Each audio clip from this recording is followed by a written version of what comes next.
Chapter 8:16, Please feed them. Gu Dafeng looked at the young man in front of her and was still in a daze. Yundong was engaged. On the other hand, Bian Han had already learned from Dai Wenhua that Gu Yundong had a fiancé. When he saw Shao Qingyuan, he sized him up. This man was indeed a handsome and elegant man. Moreover, he seemed to think highly of Gu Yundong. The two of them didn't know where Shao Qingyuan was from or what was going on at home. However, now wasn't the time to ask. After everyone got to know each other, they sat down to eat. Eldest Aunt Gu ate a bowl of porridge at noon. Bian Han also ate half a bowl after being brought to the inn. At this moment, she was a little hungry. However, when she was in the Zhou family, hunger had become a common occurrence. She was already used to it. Looking at the table full of dishes, the two of them were a little stunned. Not to mention the hunger in the Zhou mansion, even before they fled, they had never eaten such a sumptuous dinner. Her eldest brother's current life was already so good? Gu Dajiang moved his chopsticks first. Don't just stand there. Let's eat. We'll talk after we're done. Gu Yundong asked Aunt Nyo to bring 2 bowls of porridge over. She brought them to eldest Aunt Gu and Father Bian and said, "The doctor said that your stomachs are not good now and you need to recuperate first. It's not appropriate for you to eat too much oil or salt. Therefore, I'll get Aunt Nyo to make easy-to-digest food these few days. Porridge, noodles, and so on. Let your stomachs recover first." Bian Yuanzhi, who was putting food into his parents' bowls, immediately dropped his chopsticks and went towards the vegetables. As Gu Dafeng listened, she felt that Yundong had really changed a lot. He was considerate and capable.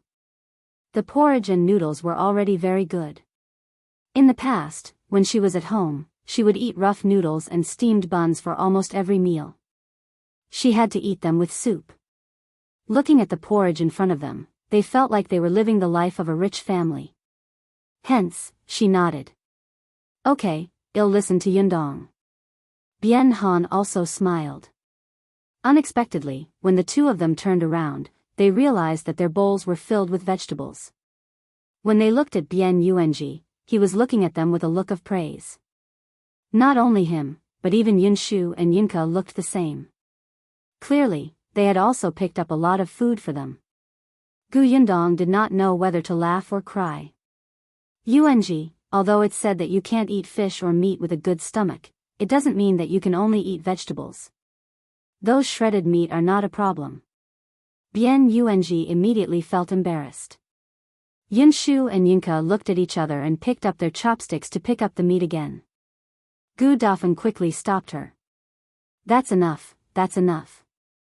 Stop eating. Everyone still wants to eat. Only then did the children stop and obediently eat their food.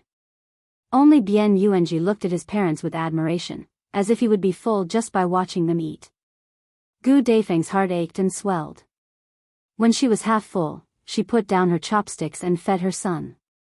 Although Bian Yuanzhi felt a little embarrassed as he had grown up, he still opened his mouth obediently and ate the food his mother fed him. Gu Yundong heaved a sigh of relief. Although they did not treat Yuanzhi as an outsider, they were not his parents after all. Therefore, Yuanzhi was usually very sensible. He would consider everything carefully and not cause trouble for them. It was probably only in front of his parents that he could act like a child so brazenly. Yunshu looked at it and thought for a moment. He looked at his mother, but Madame Yang looked at Gu Dajiang as if she wanted to ask for food too. Gu Yundong was speechless. She did not see anything. Chapter 8:17, Shao Qingyuan's News. What surprised Gu Yundong was the youngest, Gu Yunka. The little girl was enjoying her meal. From time to time, she would look up at her second brother and cousin with obvious disdain. Despicable. Gu Yundong was stunned. After the little girl finished the food in her bowl, she said proudly, "I'm done. Second brother, come here. I'll feed you." Gu Yunshu, Gu Dajiang was speechless. Shao Qingyuan, Gu Yundong was speechless. Fortunately, she had swallowed the food in her mouth. Otherwise, she would have spat it out. Yunshu quickly lowered his head. He did not hear her. Only Madame Yang paused and silently handed her bowl and chopsticks to Yunka. Kiki. Gu Dajiang quickly stopped her. Lun Yang, why do you want Kiki to feed you? Madame Yang said, feeding seems to make the food taste better. No, that's just your imagination. On the other hand, Bian Yuanzhi was a little embarrassed. Gu Yundong did not know whether to laugh or cry as he diverted Madame Yang's attention. Mother, if you don't eat now, your favorite sour and spicy lotus root will be gone. When Madame Yang heard this, she quickly put away the bowl and stopped talking about feeding. Only then did everyone look away. Yuanzhi stayed in Gu Dafeng's arms and leaned against her. It was only when Yunshu and Yunka had finished eating and called him to come down that he reluctantly got off the bed and said to Gu Dafeng, Father, Mother, I'll help Auntie Myo tidy up the room. Can I sleep with you tonight? Of course you can. Bian Yuanzhi then dragged his cousins out. It was only when the three of them left the reception hall that they felt a little more at ease talking. At the mention of Bian Han's legs, Shao Qingyuan, who had been silent, suddenly asked, Are uncle's legs very serious? Gu Dajiang glanced at him. He was climbing up the ladder quite quickly. He was calling Bian Han uncle just like that. Bian Han had already gotten over it. He touched his legs and said, They're quite serious, but it doesn't matter if the legs can't be cured. Just as Yundong said, I can still do some carpentry. Mrs. Ren sold wooden carvings. It seems that business is quite good. It's good that you think that way, Gu Dajiang said. But let's try visiting a few more medical centers. As long as there's a glimmer of hope, we won't give up. Gu Dajiang was a man. He knew very well that as the head of the family, Bian Han might sound relaxed, but he actually felt terrible. He wanted to take on the responsibility of a husband and father, not a burden to these two. Wooden carvings could indeed bring income to the family, but it was still inconvenient to live. He still had to rely on his wife and son. If this continued, he would still feel defeated. Let's go to Huimin Medical Center tomorrow, Gu Yundong said. Shao Qingyuan lowered his eyes.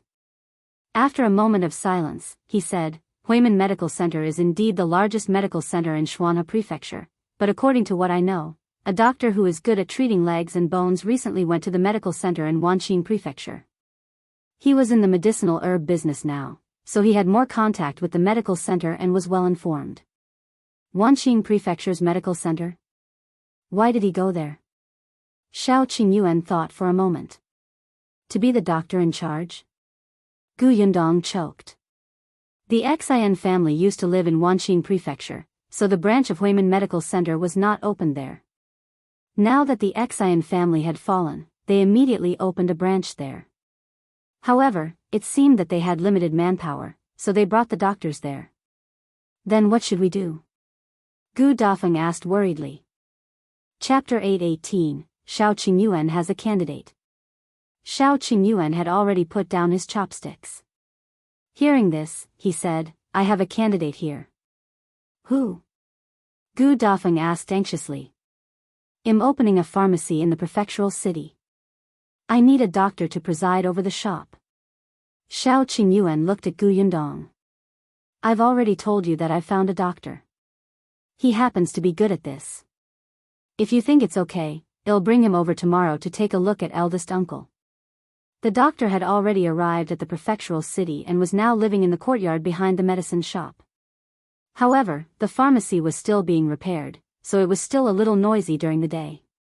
Shao Qingyuan gave the old doctor silver, so that he could go to any tea house to drink tea, listen to books, or go to a beautiful pavilion to play with birds with other old men. However, the doctor was not interested in these things. After he came to the prefectural city, he went to the nearest medical center to discuss medicine with them. Today was the first day. It was said that he had been scolded. When the old doctor returned, he complained to Shao Qingyuan that that lousy medical center was not good at all. The doctors inside were useless and arrogant. Shao Qingyuan suggested that he go to Huimin Medical Center to take a look. The old doctor planned to go there tomorrow. But there were patients here, he thought. The old doctor would definitely be more willing to treat people. Shao Qingyuan had always been reliable. Gu Yundong knew that if that doctor did not have any ability, he would definitely not have suggested it. Therefore, her eyes immediately lit up. Without thinking, she said, "All right, then bring him over tomorrow."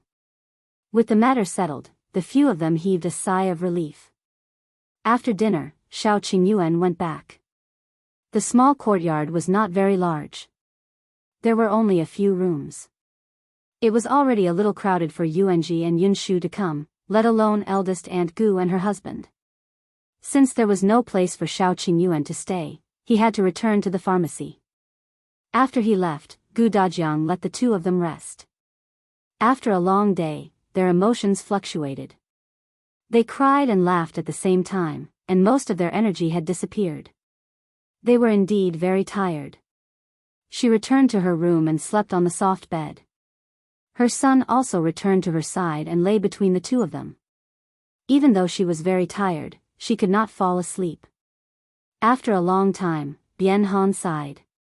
"I didn't expect to leave the Zhou residence and see Yuanzhi again." Gu Dafeng nodded. She really thought that she would be busy in the Zhou mansion for the rest of her life and be tortured by Gu Qiuyue until the day she died.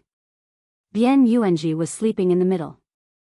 He looked at his parents and smiled in satisfaction. Gu Dafeng reached out and rubbed his head. "Yuanzhi, tell father and mother how you've been living for the past year.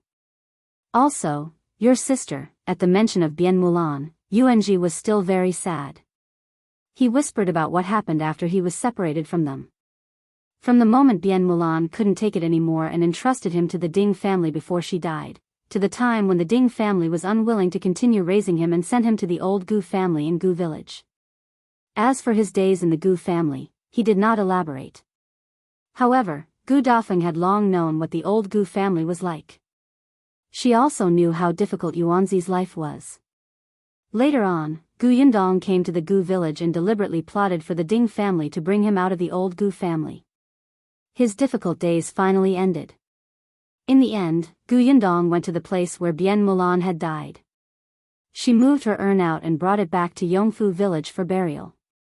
Speaking of this, the family felt sad again and cried fiercely. Chapter 8:19, Those Things. At this moment, Gu Dafeng was especially grateful to Gu Yundong. "Your cousin has really done too much for us." "Yes, my cousin is very powerful." On the way to escape, Aunt and Yunshu and Yinka came to Yongfu village under my cousin's protection. Eldest uncle was also found by my cousin. My cousin does many more things. Speaking of Gu Yundong, Yuanzi's eyes were filled with admiration. Gu Dafeng and Bien Han looked at each other lovingly. "Yes, you have to be as good as your cousin in the future." Bien Yuanzhi nodded hurriedly and began to talk about the days when he came to Yongfu village. He said that he met Yunshu's teacher as soon as he arrived in the county city. Then, his cousin asked the teacher to take him in as a student. Gu Dafeng and her husband were stunned. "What did you say? You went to school?" "Yes, my cousin said that you don't have to take the imperial examination, but you have to know how to read. If you study hard, your future will definitely not be bad. I'm studying in the county school with Yunshu now. Our teacher is very impressive. He used to be the top scholar and has very strict requirements for accepting students." Yunshu studied well and was chosen by the teacher. "However, I don't even know how to read, so my cousin spent a lot of effort to get the teacher to accept me." Gu Yundong expressed that she did not. Gu Dafeng and her husband were stunned. Although Gu Yundong had told them some things today, she had never mentioned that Yuanzhi was going to study in a school. Moreover, this school was not one of the small private schools in the village. The teacher was a big shot. Gu Dafeng was speechless. Who would have thought that Yundong would give Yuanzhi what she wanted to offer but could not afford? Bien Yuanzhi was still talking.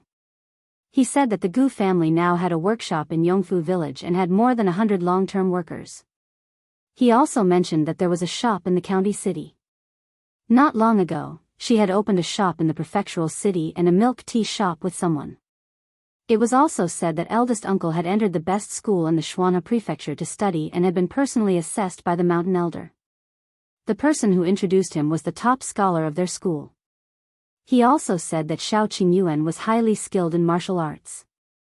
When Shao Qingyuan was questioned by eldest uncle, he stood at the entrance motionlessly under the sun and rain. Shao Qingyuan treated his cousin and treated them very well. He even said that his cousin had made super delicious cake and candy. Not only did they like it, but even their classmates liked it. He also talked about many things that he had experienced after coming to Yongfu village. Gu Dafeng and her husband were shocked at first, but then they became numb. They felt that many things in their minds had been overturned.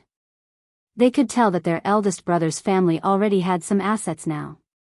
If their eldest brother could afford a carriage and servants, their lives would definitely be worlds apart from before. However, the difference was not to this extent. Why did it sound like their eldest brother was even more powerful than the Zhou mansion that trapped them and made them tremble in fear? The impact was a little huge, and the couple could not maintain their expressions. In the end, Yuanzhi was too tired and fell asleep as he spoke. Only then did the two of them close their eyes and fall asleep. It was probably because they slept too late and had not slept so peacefully for a long time, so they woke up a little late the next day. The Gu family did not disturb them.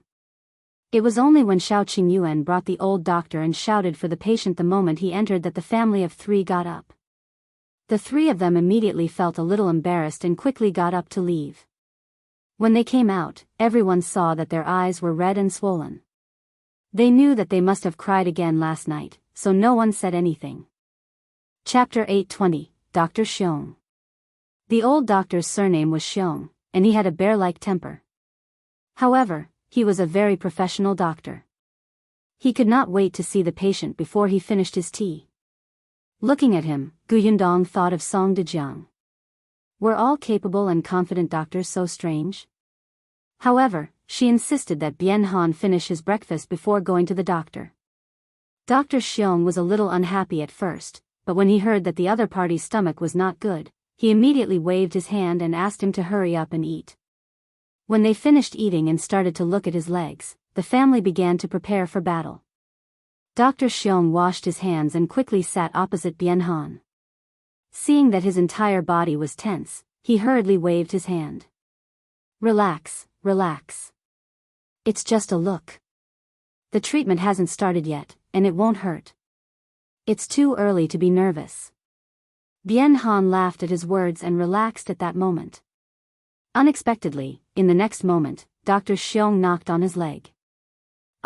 He didn't know where it hit. Although it was just a light knock, it immediately hurt so much that tears were about to come out, and cold sweat kept flowing out. The others' hearts tightened. Bien Yuanzhi hugged Dr. Xiong's hand. Don't hit me. It hurts too much. Dr. Xiong's mouth twitched. Then do you still want me to treat your father's legs? Yundong was not good at medicine, but she knew that she could not disturb the doctor's treatment, so she pulled Yuanzhi over. Only then did Dr. Xiong continue to check. Bien Han's nerves tensed up again, afraid that he would do it again. However, Dr. Xiong did not do anything unexpected after that. After checking the legs, he retracted his hand and lowered his head in thought. Everyone looked at him, but no one said anything to disturb him. However, his silence made people a little anxious. It was Shao Qingyuan who asked him, "Can the legs be treated?" Oh, they can be treated. Really? Gu Dafeng was instantly excited. She clenched her fists and looked at Bien Han. Father, did you hear that? Dr. Xiong said it can be treated. Bien Han nodded repeatedly. How could he not be happy that his legs could be cured? Then, Dr. Xiong, what do we need to prepare? Do we start treating him now? Gu Dajiang was equally excited.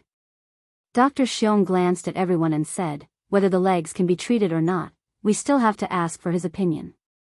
What do you mean? His legs can be treated, but it's painful to treat them. I'm afraid you won't be able to withstand it. How so? Dr. Bear shrugged. First, we'll have to break his bones again, then set them back together. Break his bones again? Everyone gasped. Gu Dafeng recalled the miserable cry of pain when her husband's legs were broken by a horse. Her face instantly turned pale, and her body trembled slightly. Others might not know, but Gu Dafeng did. Although Bien Han was a man, he was actually especially afraid of pain. Dr. Xiong could also see this. The light tap just now was enough to make Bien Han break out in cold sweat and tremble in pain. The pain of having his bones broken again was really unbearable for him. Father Bien did tremble a little, but he looked at his legs and thought of his wife's and children's lives in the future. He gritted his teeth and said, "No, it's okay. If you want to break the legs again, so be it. I can endure it." He could endure it. His voice was trembling. Bien Han took a deep breath and looked at everyone's worried gazes. Finally, his gaze landed on Dr. Xiong. He closed his eyes and said, Come, let's break them." Dr. Xiong was speechless. Now is not the time. Chapter 821, Warm and Harmonious Atmosphere. Everyone was stunned again. Why? His body is still too weak now. Didn't you just say that his stomach isn't good either?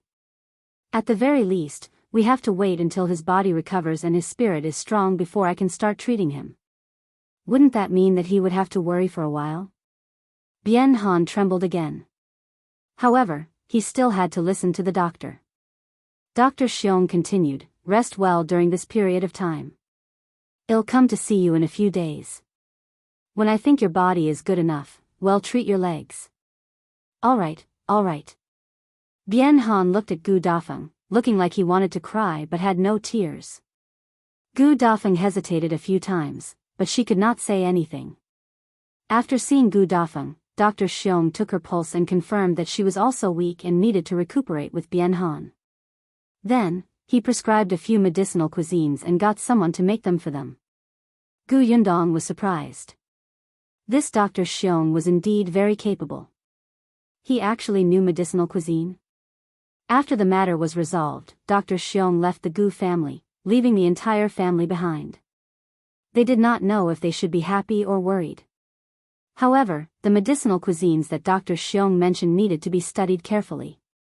Auntie Nyo took the list. Still, she couldn't read very well, especially since Dr. Xiong's handwriting was flamboyant. It looked too strenuous. Gu Yundong could only follow her into the kitchen. Coincidentally, she was also very interested in the medicinal cuisines. As for the shop, she would go there another day. Her aunt's matter was more important, right? Shao Qingyuan followed the instructions on the list and grabbed the herbs. Then, he taught her how to recognize the words while watching her cook medicinal cuisines. After clarifying that, he left. Gu Dafeng felt bad. She felt that she should help. However, she was worried that she would be clumsy and waste all the ingredients and herbs. She could only help from the side.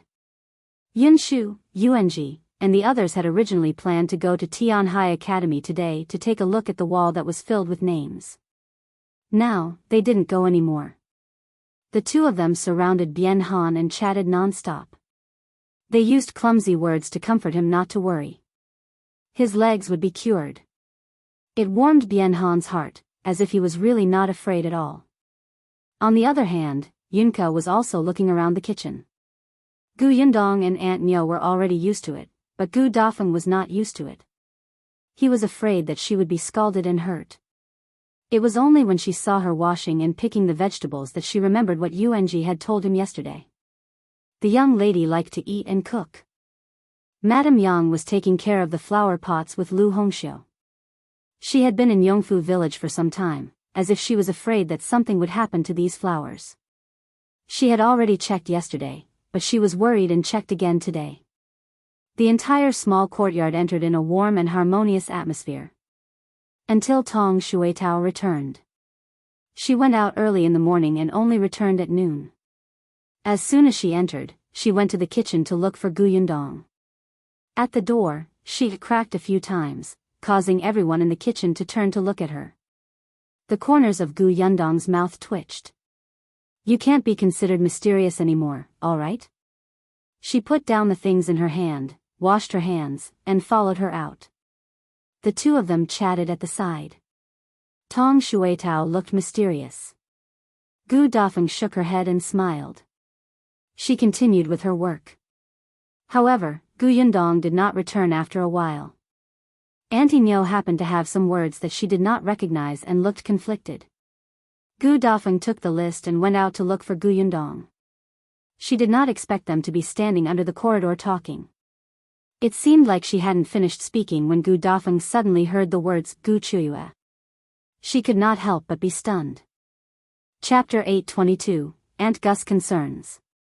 Gu Yundong also saw her. Coincidentally, Tong Shuetao had finished speaking. She instructed her to continue listening, so she turned around and asked, "Aunt, what's wrong? Why are you looking for me?" Gu Dafeng retracted her thoughts and held the list in her hand. Auntie Nyo wanted to ask you what medicine this is." Gu Yundong took it and walked in. After entering the kitchen and discussing with Auntie Nyo, she noticed that Gu Dafeng had not entered yet. Stunned, she walked out again. "Aunt, what's wrong?" I just heard Gu Qiyue's name." Realization dawned on Gu Yundong, and she answered straightforwardly, "Yes, I asked Shuetao to keep an eye on the Zhou residence and watch Gu Qiyue's movements. Do you want to deal with her?" Gu Yundong did not hide it from her and nodded. She went too far. "Yundong." Gu Dafeng held her hand anxiously and said, "Forget it. Gu Qiuyue is indeed not a good person. But no matter what motive she had back then, she saved our lives in the end. For the past year, I've been her slave for her. Take it as repayment for saving our lives. Now that your uncle and I have left the Zhou residence, we only want to have nothing to do with her from now on. Just pretend that you don't know her from now on." "You don't have to." Gu Dafeng knew that she did not know what was good for her. Yundong wanted to take revenge on Gu Qiuyue for their sake. But Gu Qiuyue was old Master Zhou's concubine now. Old Master Zhou doted on her very much. What if he went against the Gu family because of Gu Qiuyue? Could it be that she would implicate them after being saved by her eldest brother? She felt that Yundong was very powerful after hearing what Yuanzhi said last night. However, Gu Dafeng had never experienced it herself. She could not clearly understand how powerful Gu Yundong was. However, she had stayed in the Zhou family for a year and had personally experienced how different the Zhou family was from the environment she used to be in. Gu Yundong saw through Gu Dafeng's concerns at a glance and understood her worries. Hence, she gently held her hand and smiled. "All right, then I'll listen to you and let the grudge between the two of you be written off." Yes, she was referring to the feud between Eldest Aunt Gu and Gu Qiuyue. However, she didn't say that the grudge between her and Gu Qiuyue didn't exist. Gu Yundong did not forget how Gu Qiuyue had conspired with Master Qian on the way to escape. She had gotten Fu Ming to lead them to chase after her family just to sell her and her younger siblings to Master Qian. That woman wanted them to live a life worse than death. At that time, Master Qian had chased after him with a group of people in a fierce manner, looking like he was determined to win. If not for the fact that she was smart and had a weapon in her hand, she would probably be in any brothel now. Her younger siblings might not even be alive.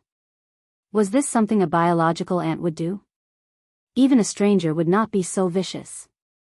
Gu Yundong did not forget that when his father met Gu Qiuyue, she had deliberately misled him to Wanqing Prefecture. She had always remembered these grudges. Gu Qiuyue didn't save her life, so there was no such thing as a clean slate. Previously, Gu Yundong heard that she was already dead, so the hatred naturally dissipated. At most, Gu Yundong would lament that the wicked would be punished by the heavens. This person had finally gotten her retribution. But wasn't she still alive now? Furthermore, she was living happily. She was living a better and richer life than before. She even took pleasure in torturing Eldest Aunt Gu and her husband. Then she had to settle the score properly. Chapter 823, Gu Qiyue's Amazing Operation. Seeing that she had agreed, Eldest Aunt Gu heaved a sigh of relief and smiled again. Gu Yundong pulled her into the kitchen and got busy again. But to Gu Yundong's surprise, before she could settle the score with Gu Qiuyue, the woman came to find trouble. After Gu Yundong found eldest Aunt Gu, she forgot about the portraits on the notice wall and did not tear them off in time. Unexpectedly, Mrs. Ren tore off the 2 portraits and followed the address on them to Aunt Ke's house. She told Aunt Ke that she knew where the 2 of them were. Aunt Ke was stunned. She had gone to the small courtyard frequently, especially because she had not seen Yunshu and Yuanzhi for a long time. Therefore, on the 2nd and 3rd day after the Gu family returned to the prefecture capital, she went to the small courtyard. Naturally, she knew about the joyous occasion of Yuanzhi and his parents reuniting. She had seen eldest Aunt Gu and Bien Han before, so she more or less knew about their experiences. While feeling pity for her, she also scolded Gu Qiuyue harshly. The person in front called herself Mrs. Ren. Could she be Mrs. Ren who was by Gu Qiyue's side that Yundong mentioned? Aunt Ke pondered in her heart. She did not know what she was up to, so she nodded without batting an eyelid, indicating that she would bring her to meet the real person who was looking for her. Mrs. Ren was a little surprised. She thought that the person who was looking for them was Aunt Ke, but she did not expect this to be just a place for contact. Why was the person behind this so mysterious? For a moment, Mrs. Ren thought too much.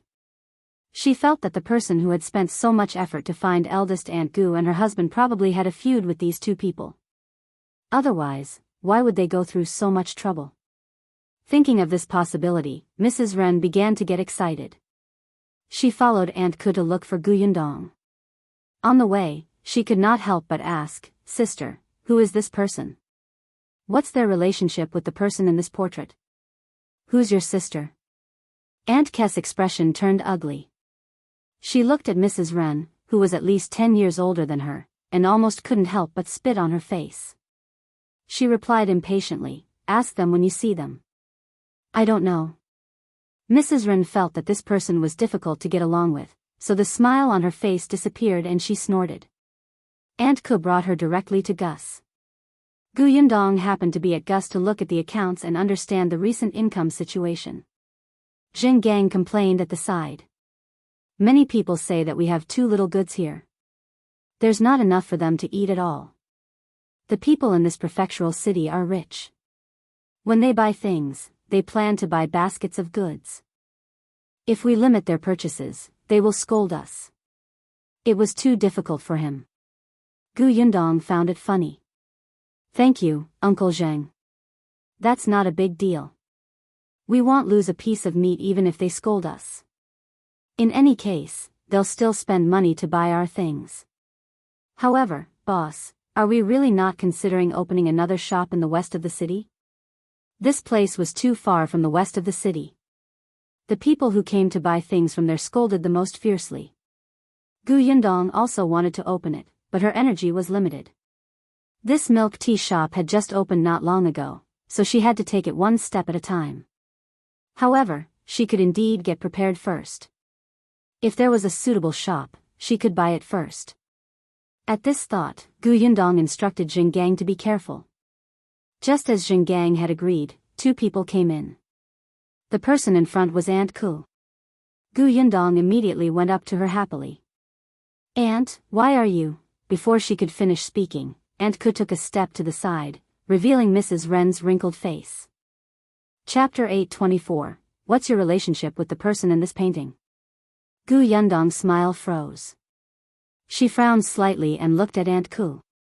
The latter introduced with a gloating expression, "This is Mrs. Ren."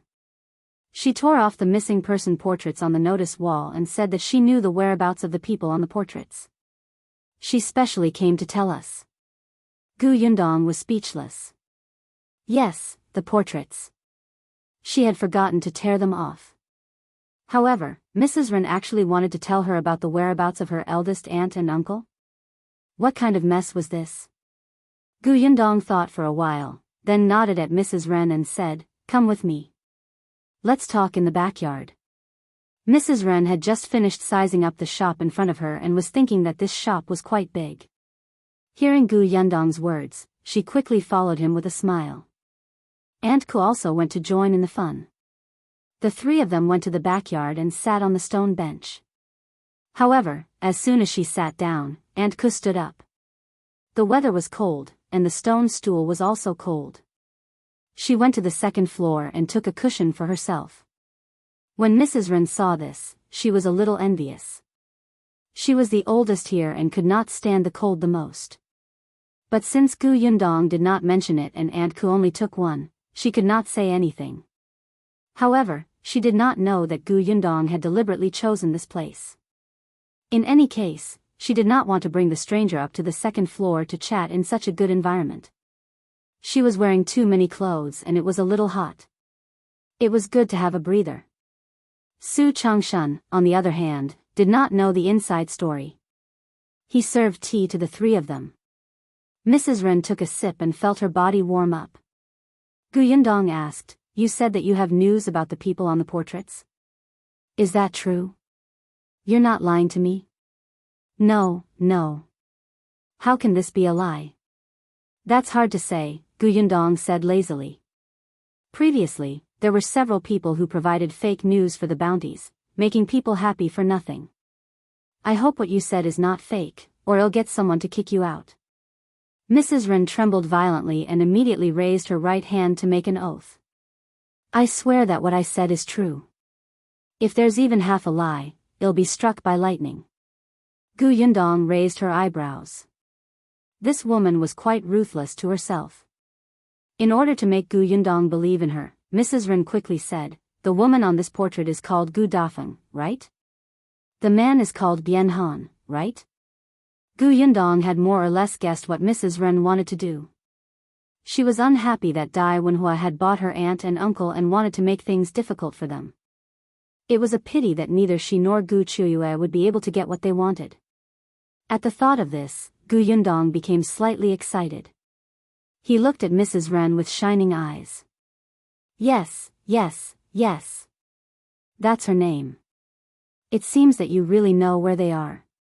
Tell me, as long as the information you provide is true, I'll give you the bounty immediately." Mrs. Ren was also quite tempted by the bounty and immediately said, "Gu Dafeng and Father Bian are now in Magistrate Dais residence. Young Master Dai bought them." Yundong's eyes lit up. "Really? You're not lying to me. They're in the Dai residence?" "Yes, every word is true." Yundong laughed out loud. That's great. Aunt Gu raised her eyes slightly and snorted secretly. A drama queen. Seeing that she seemed to be very happy, Mrs. Ren frowned slightly and asked softly, "Miss, can I ask you what their relationship is with you? Why did you spend such a high bounty to find them? If you find any errors, ads pop up, ads redirect, broken links, non-standard content, etc., please let us know each report so we can fix it as soon as possible." Chapter 825, Mrs. Ren takes a huge blow. Yundong was still smiling. Hearing this, he waved his hand and said it nonchalantly. "They're my aunt and uncle. I've been looking for them for more than a year. It's just that I haven't heard from them. Now, I finally have news. Thank you." As she spoke, she sounded a little sad. "I don't know if they've had a good year or if they've suffered, but it doesn't matter. Now that I've found them, they'll bring them home and definitely let them live a good life. Not to mention anything else, at least they won't have to worry about food and drinks. They'll have servants by their side to serve them. They'll be able to live a happy life after suffering." Mrs. Ren felt as if she had been struck by lightning. Aunt and uncle? And she wanted them to live a good life? Was this person the daughter of the Gu family's first branch, as concubine Gu had said? Ren's mother felt sick. She shook her head in a daze. How could it be? Why weren't they enemies? Actually, Yundong was right.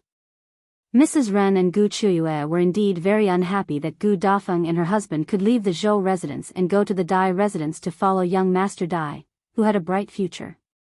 Especially when Qiuyue had fallen out of favor. Initially, this matter did not have much to do with Mrs. Ren. She did not have any grudges with Gu Dafeng. If they left, so be it. She would have less trouble. However, the bad thing was that Bien Han's words before he left completely ignited Zhou Dafeng's anger. Gu Qi's good, simple, and kind character instantly collapsed, and she even pushed Zhou Dafu into an extremely embarrassing situation. After all, Bien Han had said those words in front of Dai Wenhua. Now that young Master Dai knew that his concubine was actually such a vicious person, not only did he seem like a joke, but his taste was bad, so muddle-headed that he was fooled by a woman. Hence, Qiuyue had fallen out of favor. Not only her, even Mrs. Ren was affected.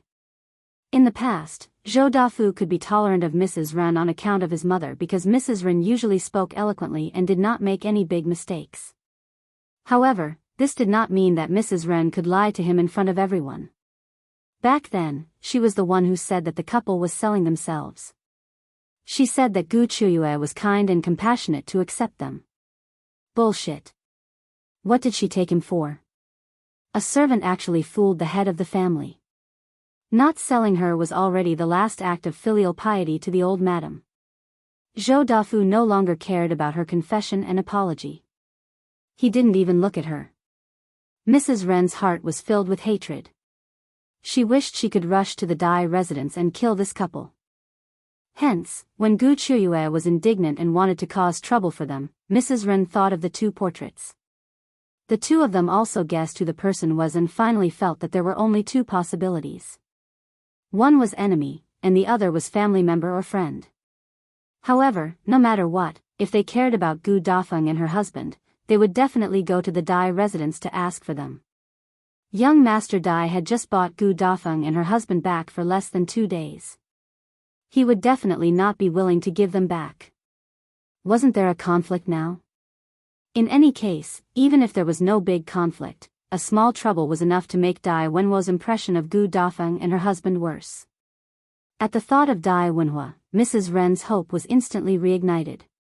She immediately said, "Miss, although the other party is your family, now that they have been bought by young Master Dai, they have already become servants of the Dai residence. Even if you want to bring them back to enjoy life, I'm afraid there's nothing you can do. If you find any errors, ads pop up, ads redirect, broken links, non-standard content, etc., please let us know it report so we can fix it as soon as possible." Chapter 826, I happen to know young Master Dai. Yes, that was it. Mrs. Ren felt a little better. She suddenly felt that this seemed to be more painful for Gu Dafeng. Just think about it. It was not easy for her to find her family, but she could not reunite with them. The good days were clearly close, but she could only be a servant and continue to serve others. So what if Gu Yundong opened a shop, had money, and had servants?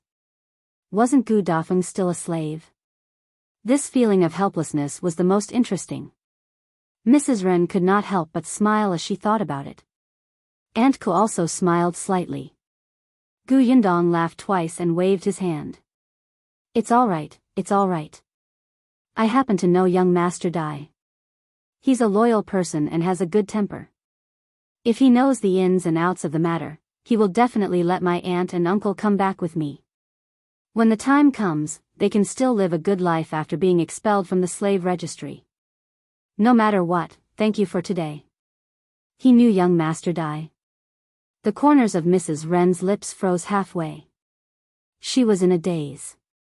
Gu Yundong was still laughing, mainly because she really could not hold it in anymore.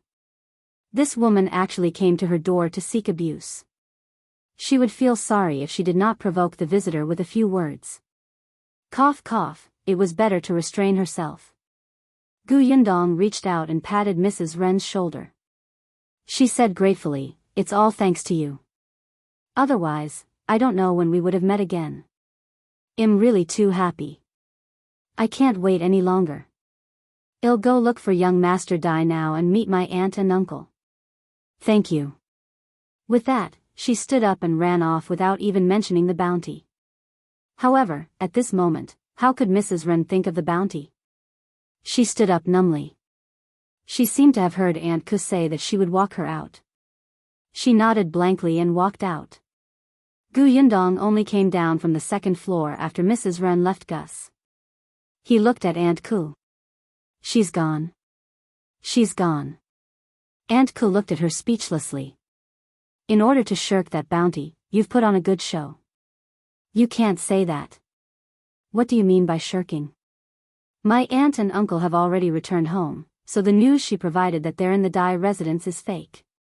She lied to me and am already being polite by not kicking her out. She still wanted a bounty? Dream on.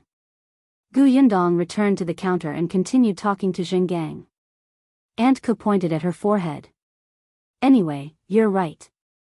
There's nothing else for me to do here. I'll go back first. Don't go back yet. Let's go back to the small courtyard for dinner later. Next time. Aunt Gu waved her hand and left. Now that the Gu family was reunited, she did not want to join in the fun. It was better to go home. Seeing that she insisted, Yundong did not ask her to stay. He lowered his head and continued to look at the account book. Zhengang was right.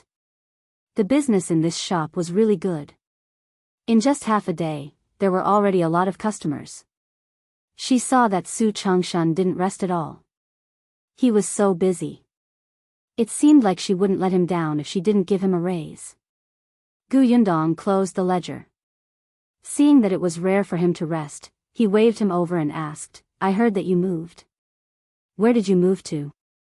Su Changshan wiped his sweat with a towel and replied, It's just a little over Xingtao Street. Just a walk of almost an hour. Xingtao Street, Why does it sound so familiar? If you find any errors, ads pop up, ads redirect, broken links, non-standard content, etc., please let us know your report so we can fix it as soon as possible. Chapter 827, It's hers. Yundong thought about it.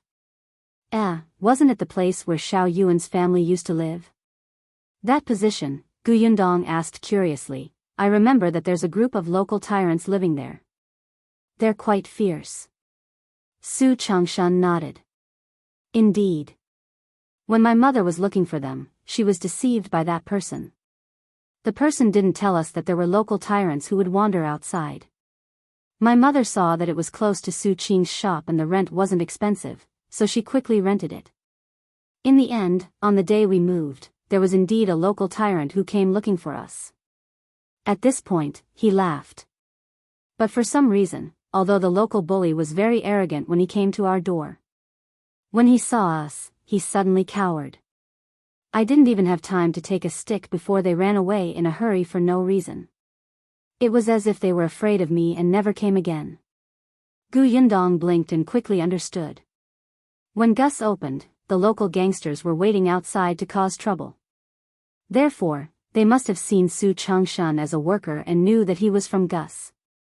Gus had a powerful backer, so they were afraid of Su Changshan, so they naturally didn't dare to come and cause trouble. Zhengang, who was at the side, also laughed out loud. This is not inexplicable. These local tyrants have come to find trouble with Gus in the past, but they were ruthlessly taught a lesson by the boss and Qingyuan. They're afraid. I reckon that they must know that you're a worker here. Su Changshan was surprised. Is that so? In that case, it's all thanks to boss and young master Shao. Regardless of the reason, since you're our shop's assistant, if you encounter trouble, you can tell the shopkeeper or me. If we have the ability to help, we won't ignore it. If he became her shop assistant, he would be hers. Su Changshan nodded repeatedly. Hee, thank you, boss. But we're no longer in trouble. I haven't seen those local tyrants for a long time. Ever since we moved in, not only have they not come to my house, but they haven't even come near our house. Shao Yuan even said that she has to thank me for this and gave us 2 pots of flowers. Oh, Shao Yuan is our neighbor, a little girl. Yundong exclaimed, is it Shao Yuan, who grows and sells flowers at home? Yes. Boss, do you know her? That's right. I didn't expect the 2 of you to become neighbors. You're quite fated. Su Changshan chuckled again. After they said a few words, another guest came. Su Changshan hurriedly went to entertain them. Yundong went to the storeroom to take a look and asked about the delivery. She thought that there was a huge demand now, and she needed more people to deliver the goods. In particular, her business was actually quite eye-catching. She had to hire some skilled people. Yundong finished reading the shop and account book. Seeing that it was getting late, she left Gus. When she thought of what Mrs. Ren had done previously, she could not help but feel happy. She even bought some food from the snack shop on the way home and went to the ready-to-wear shop to bring home the 2 sets of clothes that she had ordered for Eldest Aunt Gu and her husband. At this moment, Mrs. Ren, who was on the other side, seemed to have suffered a huge blow and returned to the Zhou mansion in a daze. Qiuyue was waiting anxiously in the snow-blowing garden. When she saw her, she rushed over and grabbed her shoulders. She asked anxiously, "How is it? Did you see them? Did you find out what relationship that person has with Gu Dafeng? Do they have a feud? If you find any errors, ads pop up, ads redirect, broken links, non-standard content, etc., please let us know each report so we can fix it as soon as possible." Chapter 828, She's the one who should enjoy her life. Mrs. Ren looked at Qiuyue in front of her. The corners of her mouth opened and closed for a long time, but she could not say a word. Qiuyue was extremely anxious. "Say something. What's their relationship?" "No, not an enemy, but a relative," and Mrs. Ren wanted to cry but had no tears. She slowly told Qiuyue what she had found out. Qiuyue was stunned. She fell back into her chair in disbelief. Her pupils constricted as she muttered to herself, "You're saying that that person is Gu Yundong? She opened a shop and is rich now. She even knows the young master of the prefecture magistrate's family. She will bring Gu Dafeng and his wife back and enjoy life?" As she spoke, she suddenly laughed. "Mrs. Ren, are you joking with me?" She did not believe that Gu Yundong was still alive. How could Gu Dafeng enjoy life? Why? Why could she only be someone's concubine and be tortured by the main wife every day? Now, she was even despised by the old master. And Gu Dafeng, Gu Yundong, and the others had to live better and better? There was no such logic. She was the one who was supposed to enjoy life. Qiuyue suddenly stood up. "I don't believe it. I want to take a look. I have to see it with my own eyes." As she spoke, she rushed out. Mrs. Ren's expression changed and she hurriedly hugged her. "Aunt, calm down." "I'm not calm. I just can't let them have a good life." Her eyes were red with hatred. She was indignant about Gu Dafeng, but she really hated Gu Yundong. If she hadn't caused Master Qian's death back then, Master Qian's subordinates wouldn't have blamed her. They had chased after her and wanted to take her back to report. She wouldn't have been separated from Fu Ming and her daughter wouldn't have died tragically. If not for Gu Yundong, their family would still be together. It was all because of her. Because she hated Gu Yundong but had nowhere to vent her anger, when she saw Gu Dafeng and her husband who were close to Gu Yundong, she brought them back to the Zhou family to torture and humiliate them. She wanted them to live a life worse than death to atone for Gu Yundong's sins. The more Qiuyue thought about it, the more she hated it. Mrs. Ren could barely hold her. Seeing that there were people poking their heads over, she panicked and pinched Qiuyue hard, finally waking her up from the pain. Mrs. Ren said anxiously in a low voice, "Aunt, calm down. There are people staring at us outside now. Do you want to be sold by master?" Qiuyue shuddered. Of course not. She couldn't cause any more trouble now. Otherwise, Zhou Dafu would lose his last bit of patience. But, Mrs. Ren pulled her back to her seat and said softly, "I know Auntie is indignant, but it's already so late. Even if you go to look for her, you won't be able to see her. Moreover, there are people watching outside. Don't worry, I'll arrange it. We'll find a way to sneak out tomorrow." Qiuyue nodded in a daze. "All right, I'll listen to you." Mrs. Ren sighed. Seeing that the people outside had left, she sat down. This snow-blowing garden was no longer the original snow-blowing garden. Ever since Master found out about Concubine's true colors, he was worried about her.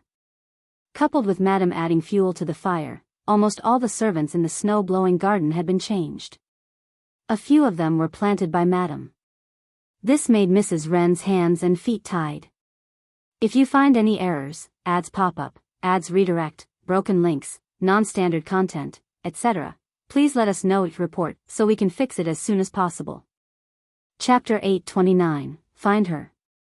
To be honest, Mrs. Wren blamed Qiuyue in her heart. In order to vent the anger in her heart, she actually allowed her sister and brother-in-law to be beaten and scolded at will. In the end, after the matter was exposed, she was also blamed by the old master and her status in the residence plummeted. However, she had no choice now.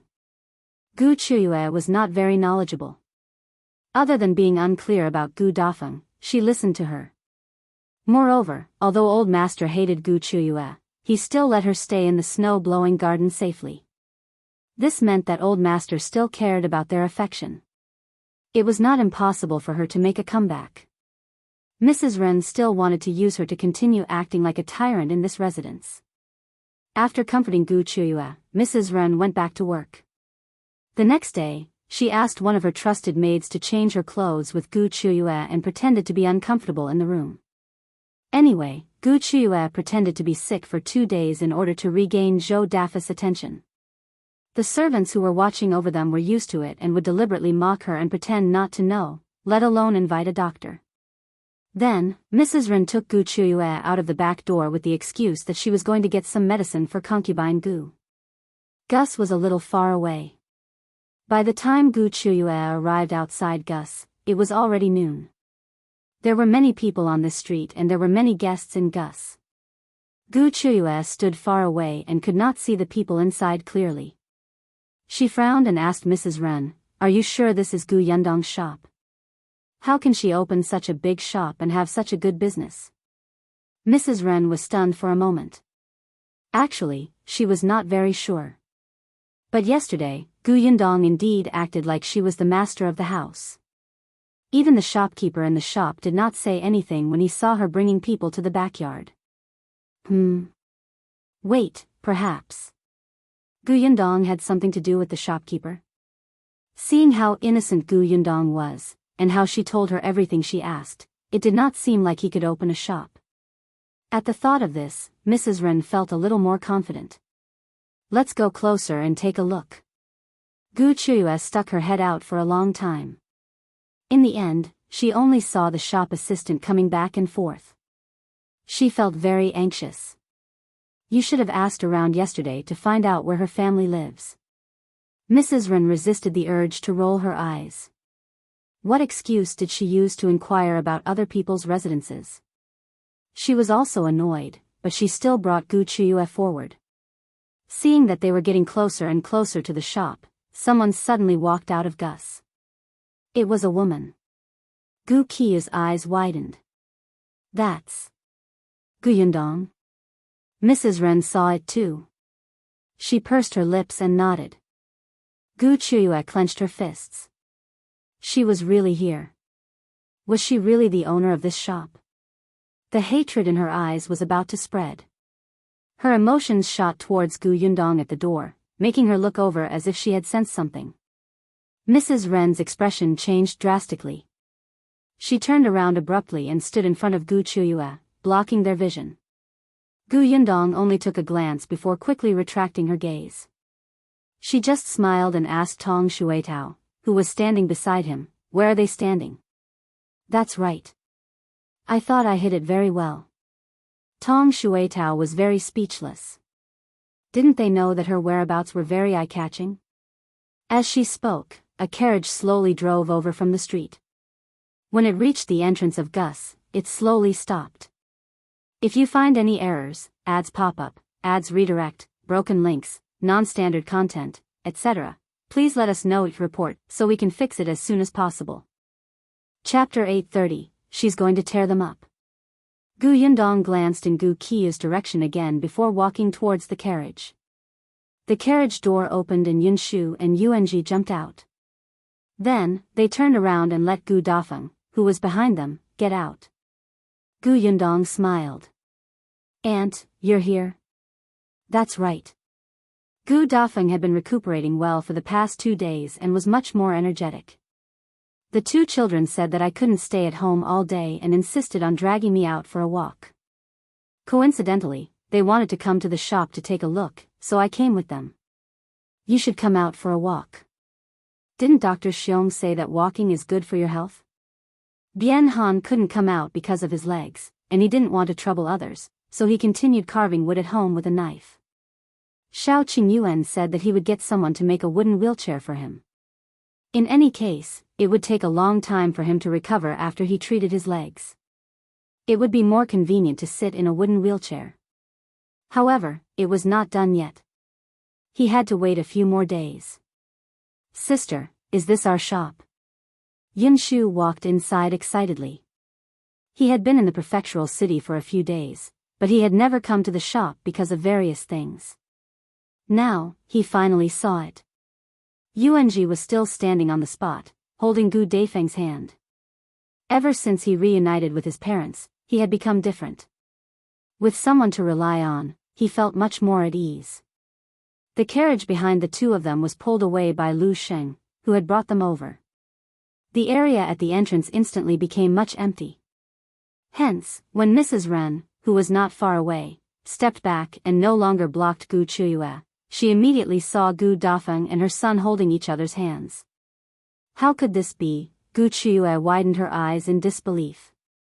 Gu Yundong had actually asked Gu Dafeng to come over from young Master Da's side. Not only that, but Gu Dafeng had also put on new clothes. She was radiant and reunited with her son. It was as if all the suffering before was an illusion. Her good days had really come. She couldn't stand it. She couldn't stand it. Gu Qiuyue's eyes turned red as she walked towards Gus. Mrs. Ren cursed in her heart and quickly hugged her. Aunt, calm down. How can I calm down? Gu Yundong clearly deserves to die, but she actually opened such a big shop now. Gu Dafeng should have been stepped on by others and served others as a slave for the rest of her life, but now, she's actually wearing gorgeous clothes and reunited with her son.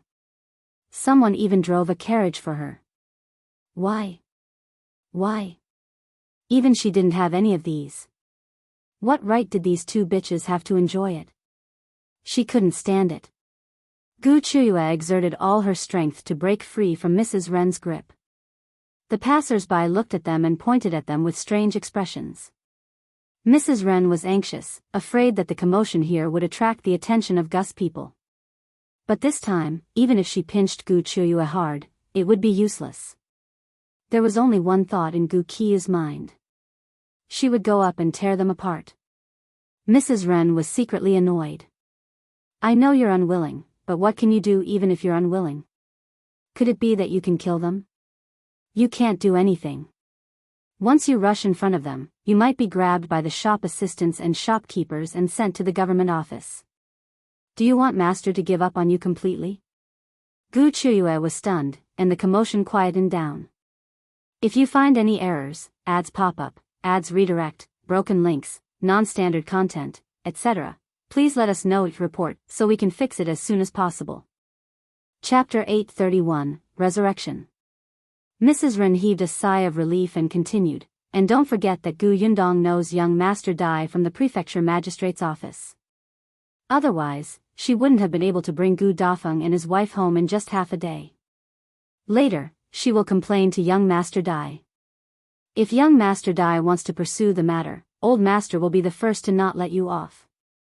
Gu Qiuyue listened and finally calmed down completely. Her flushed face gradually returned to normal. Mrs. Ren continued, I didn't bring you here today to agitate you to risk your life. I wanted you to see with your own eyes that their lives are good now. You can't touch them easily.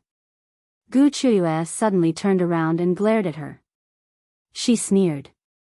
Are you trying to tell me that I'm just a concubine who has fallen out of favor? The tables have turned. Do I have to kowtow and apologize to them when they see us? No, I want you to know that you can only deal with them if you're strong and stand higher than them. Gu Qiuyue was stunned for a moment. After a while, she snorted. You make it sound so easy. How can I stand higher than them? I'm just an unloved concubine now. I don't have money or anyone in my hands.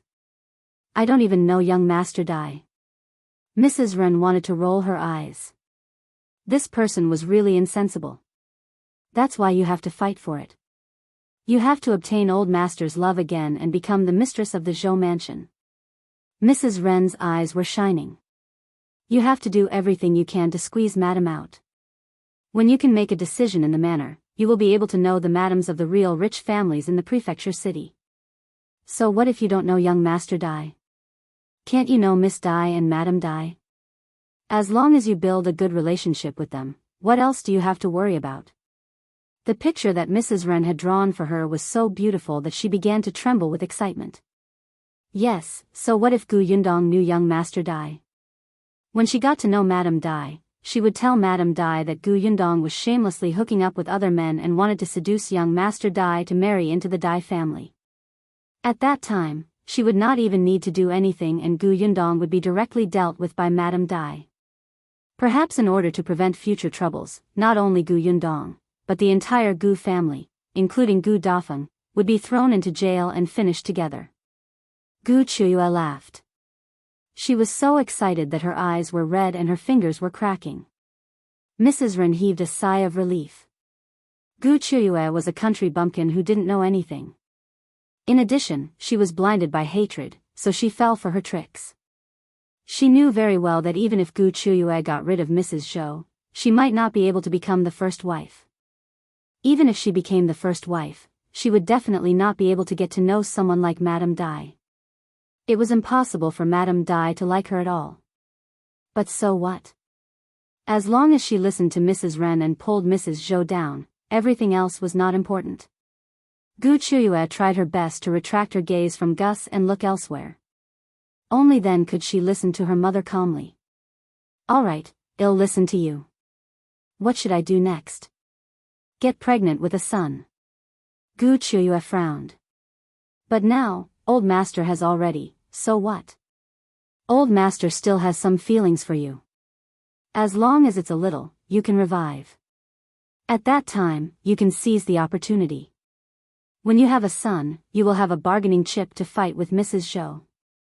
Although Gu Qiuyue frowned, she still nodded. Mrs. Ren was satisfied. Let's go. I'll tell you what to do when we get back. If you find any errors, ads pop up, ads redirect, broken links, non-standard content, etc., please let us know each report so we can fix it as soon as possible. Chapter 832, The Jumpy Yunshu and Yuanzhi. Gu Qiuyue looked at Gus unwillingly and left angrily. Neither of them knew that not far behind them squatted a woman who had her ears pricked up and was pretending to wipe her shoes. Seeing that they were about to leave, that person stood up and walked towards Gus with her head lowered. Gu Yundong was introducing the items in the shop to Gu Dafeng. When he turned around and saw Tong Shuitao, he nodded slightly and said, "Aunt, go upstairs and rest for a while." Then, she called out to Yunshu and Yuanzhi, who had already gone to the backyard. "The two of you, help Aunt to the second floor and enjoy the scenery." Eldest Aunt Gu looked at her helplessly. "What do you mean by helping me? It's not like I can't walk. Why do I need to help?" However, Yunshu and Yuanzhi had already run over quickly and grabbed her hands from both sides. "Aunt, this way. Be careful. Mother, let's go to the second floor. I heard from Kiki that the second floor of this shop is very beautiful. The seats upstairs are soft and comfortable." Gu Dafeng looked at the two of them lovingly and let them hold her hand as they walked upstairs. Gu Yundong waved his hand. "I'll pour tea for you." As she spoke, she really walked towards the backyard. Tong Shuitao hurriedly followed. The two of them asked as they walked, "Have those two left?" Tong Shuitao nodded. "They went home." "What did they say?" "I didn't dare to get too close, but when Gu Qiuyue lost control, I vaguely heard something about unwillingness. Mrs. Ren persuaded her to go back and get pregnant first before becoming the first wife. I couldn't hear what happened after that, but I think she mentioned young Master Dai and Madame Dai." Gu Yundong walked to the kitchen and poured fruit tea for them while smiling. Looks like the backyard of the Zhou mansion is about to welcome a storm of blood. Miss, what should we do? Gu Yundong placed the cups on the tray. Tong Shuetao hurriedly picked up the teapot and the two of them walked to the second floor of the shop. What should we do? Oh, Tao, concubine Gu has been with Zhou Dafu for more than a year, right? I heard that Zhou Dafu dotes on her, but she is not pregnant yet. Tong Shuetao was stunned. Miss, you mean, not necessarily. It's only a year. Gu Yundong shook her head. It's normal for some people to take 3 to 4 years to get pregnant, but, until now, Zhou Dafu only had one son. He didn't even have a daughter. Gu Qiuyue wasn't his only concubine. She smiled and said nothing more. They were already standing on the second floor. Tong Shuetao didn't understand. But what? Why did Miss say half of it? Gu Yundong walked into the attic on the second floor and saw the two children lying on the sofa. It's really comfortable. I can even sleep on it. Look at this pillow. It's soft and can even lean against the wall. There's even a storybook here. Wow, I didn't even see one in the county city. There are many bookstores in the prefectural city. There will definitely be many books. Then let's go to the bookstore in the prefecture next time. Sure. When the time comes, we can come here and sit in such a comfortable chair while drinking milk tea and reading scripts. Ah, this is simply a day for immortals. Gu Yundong, who was standing at the door, was speechless. Why were these two so jumpy when she was not around? Ahem. She coughed heavily. If you find any errors, ads pop up, ads redirect, broken links, non-standard content, etc., please let us know each report so we can fix it as soon as possible. Chapter 833, Misread. The two children heard the commotion and stood up in a second. Gu Yundong walked in and looked at the two of them with a faint smile. The two little guys chuckled at her and sat back down. They even jumped on the cushions. Eldest sister, it's too comfortable here, so the small people in our hearts came out and spoke by themselves. We weren't the ones who said those words just now. Yes, it's not us. Yuanzhi nodded vigorously with a serious expression. The corners of Gu Yundong's mouth twitched. Just continue to make up stories. Their imagination was quite wild. Even the small people in their hearts had come out. Would another little person appear later? Would the two little people fight in their minds? All right, I won't stop you in your own home. If you want to jump, then jump. However, you can't do this when you're outside. Yunshu immediately ran over. No, we're very obedient outside. Everyone says that I'm cute and wants to snatch me home to be their son. Yuanzhi covered his mouth and laughed at the side. There were really people who saw that Yunshu was smart, good at studying, obedient, and good-looking. They said that they wanted to bring him home. In the end, Yunshu was so frightened that he thought it was true. He lectured that person for the entire afternoon, saying that it was wrong to abduct children. Other people's children would be ingrates if they were brought back. If he left his parents, sister, he would not be able to eat or sleep. Then, he would die of depression and haggardness.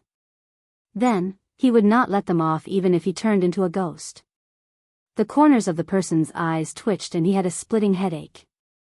He repeatedly promised and raised his hands to swear that he would not snatch him back before Yunshu was willing to let it go. From then on, he was given a nickname in school, the relentless boy after death. Yunshu did not say these things. He felt that this nickname was not good and would damage his image. Gu Yundong knocked Gu Yunshu's head and placed the tray on the table. She then asked, "Where's eldest aunt?" She just saw a vendor walking past below by the window. Eldest aunt went down. As soon as she finished speaking, Gu Dafeng returned. Gu Yundong asked curiously, "Aunt, what did you see?" "I'm fine. I saw wrongly." She had been looking down from upstairs and almost thought that the person carrying the burden was her fourth brother. However, when she walked down, she realized that it was not the case. Now that she had reunited with her eldest brother, the whereabouts of the others were clear. Only her fourth brother was still unknown.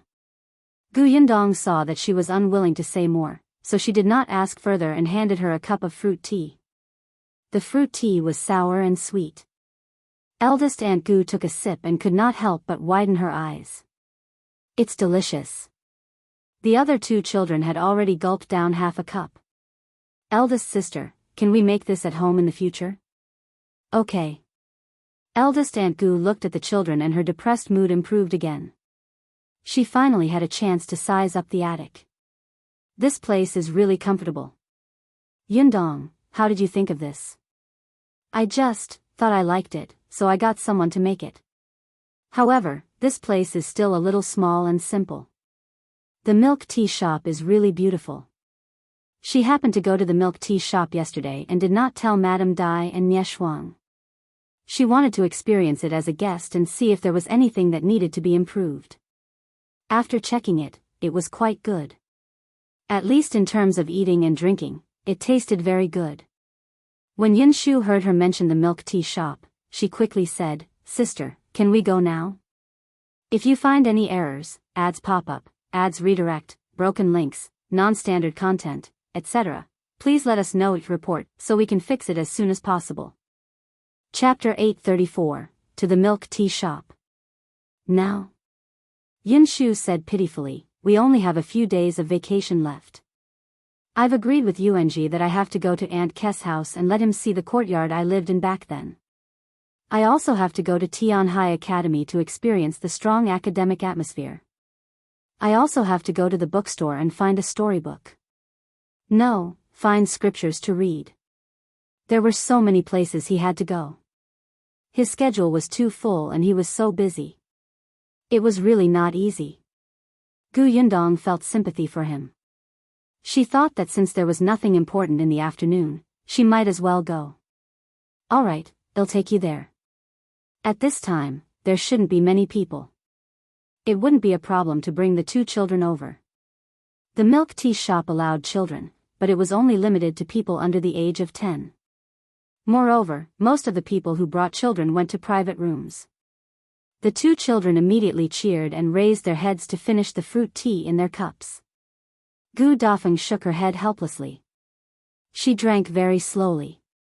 The doctor said that her stomach was not good now, so she had to drink and eat slowly to avoid getting injured too quickly. Taking advantage of this opportunity, Yunshu and Yuanzhi went to the cabinet on the wall to look for storybooks. I've never seen this before.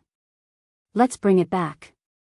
Last time, Junjie said that he couldn't find this book in the bookstore in the county city for a long time. I'll bring it back for him. He'll definitely be happy. When Dafeng heard this after drinking, she immediately frowned slightly and asked Yundong softly, is that okay? Can they read storybooks? Will it affect their studies? What if the teacher finds out and is disappointed in them and punishes them? Yundong comforted her. It's all right. Mr. Qin doesn't object to students reading miscellaneous books. As long as they have a sense of propriety and it doesn't affect their studies, it doesn't matter if they read some storybooks. If it affects normal classes, he will confiscate the students' miscellaneous books and carry out. Yes, special education. Dafeng did not understand special education, but from what Yundong said, it was allowed by the teacher. Moreover, the teacher was the top scholar, so there was definitely no problem. Dafeng was relieved. The two children had also picked 3 books and put them away. They smiled at Yundong. Yundong crossed his arms and looked at them with a half-smile. Did a small person crawl out of your heart just now and control your hands to get the storybook? Sister, you're really good at predicting. Damn you, glib-tongued. The group went downstairs and informed Zhenggang. Then, they rode the carriage to the milk tea shop. Tong Shuetao did not go. She still had something on. The name of the milk tea shop was New Tea Pavilion. Xiong and Madame Dai insisted on her naming it. Yundong thought that she was bad at giving names and gave up on herself. She thought that if they were not satisfied, they could think of something else. Unexpectedly, the two of them agreed to it. It was simple and clear, allowing people to know what this shop was for at a glance. Wasn't milk tea new tea? No one had seen it before. Yundong was speechless. Huh? Was it that rash? Yes, it was a very rash name, so much so that Yundong did not often mention the name of the milk tea shop. Anyway, when she saw this name, she had no idea. The carriage stopped at the entrance of new Tea Pavilion not long after. Before the two children got out of the carriage, they had already lifted the curtains and saw the two-story tall shop in front of them. If you find any errors, ads pop up, ads redirect, broken links, non-standard content, etc., please let us know each report so we can fix it as soon as possible. Chapter 835, New Tea Pavilion. New Tea Pavilion? They got out of the car. Yunshu and Yuanzhi looked up at the name on the plaque, deep in thought. Yundong coughed lightly and was about to say, "Hurry up and go in. There's nothing interesting about this name." Unexpectedly, Yunshu suddenly said, "Cook new tea from the river and by all the green mountains as a drawing screen." When I see these two words, I can feel that this tea shop gives people a leisurely feeling. Huh? Are you sure? It was rare for Yundong to have a nod in her head. She looked at the plaque above her head with a gratified expression. Relief? Yundong shivered and quickly said, "All right, don't stand at the door. Let's go in first." Only then did they walk in. New Tea Pavilion's business was really booming. Even if it was not time for afternoon tea, more than half of the people in the hall were already seated. Most of these people were dressed gorgeously and spoke very softly. Even when they smiled, they covered their mouths with a handkerchief. Therefore, when she entered, she had a quiet and elegant feeling. However, Dafeng was so shocked that she did not dare to walk forward. So this was what the so-called milk tea shop was like. She thought that it was similar to Gus. However, when she came in, she realized that it was completely different. She stood here as if she had walked into another world. She looked especially out of place. Yundong took a few steps and realized that her aunt was not following her. She quickly turned around and saw that she was at a loss.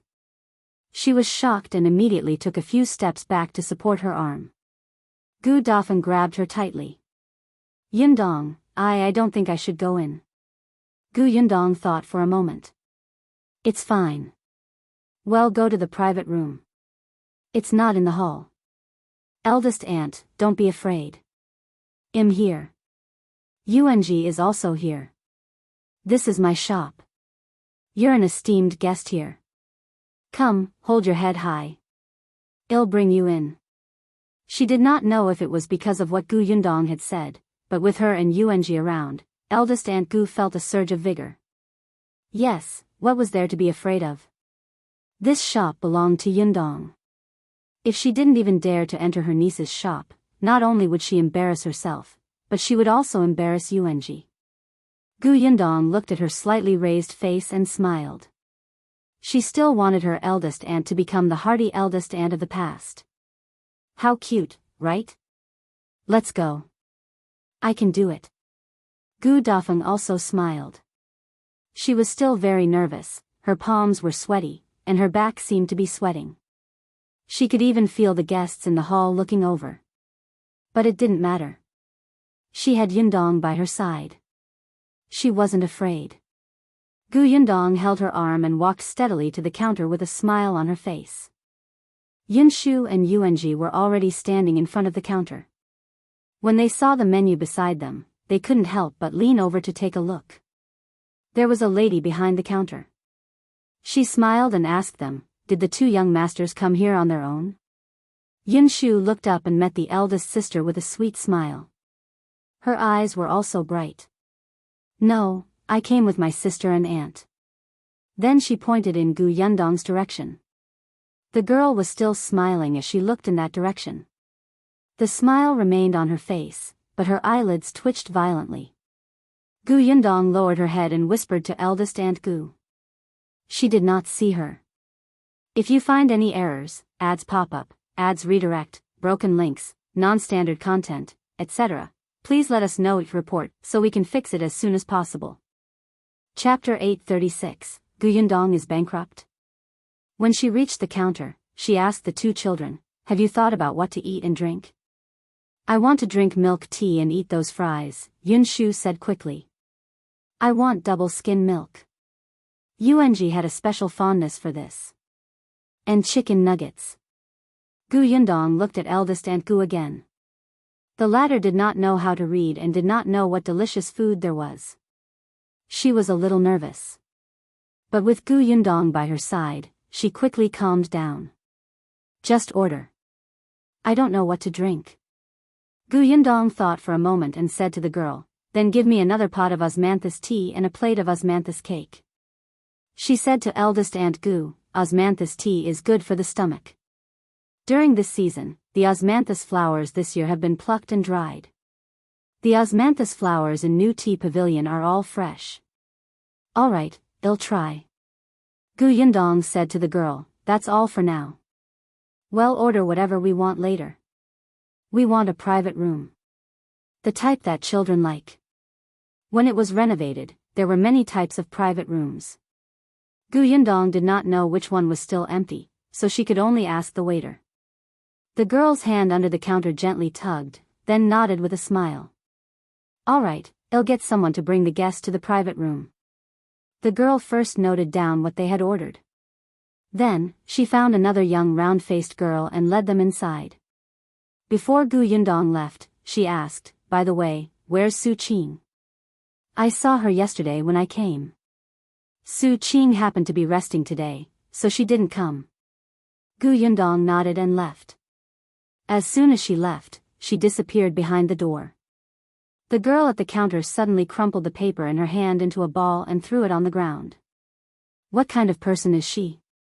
She's really shameless. She's so annoying." Another slightly older girl happened to walk behind the counter. When she saw this, she could not help but ask, "What happened? Who made you angry and threw the order away?" As he spoke, he squatted down and picked up the paper. He placed it on the table and smoothed it out. However, the ink on it had completely smudged the words. It was impossible to see what the customer had ordered. The girl could not help but frown. "Shao, what does it say? What do you care what she wrote?" "Huh." The lady frowned even more badly. "What's going on? This customer offended you and made you have such an attitude? This won't do. The boss has said that anyone who comes is a guest and has to be treated well." Sister Lan, you don't understand at all?" Shao snorted. "What kind of guests are they? What's going on?" Shao glared at her fiercely.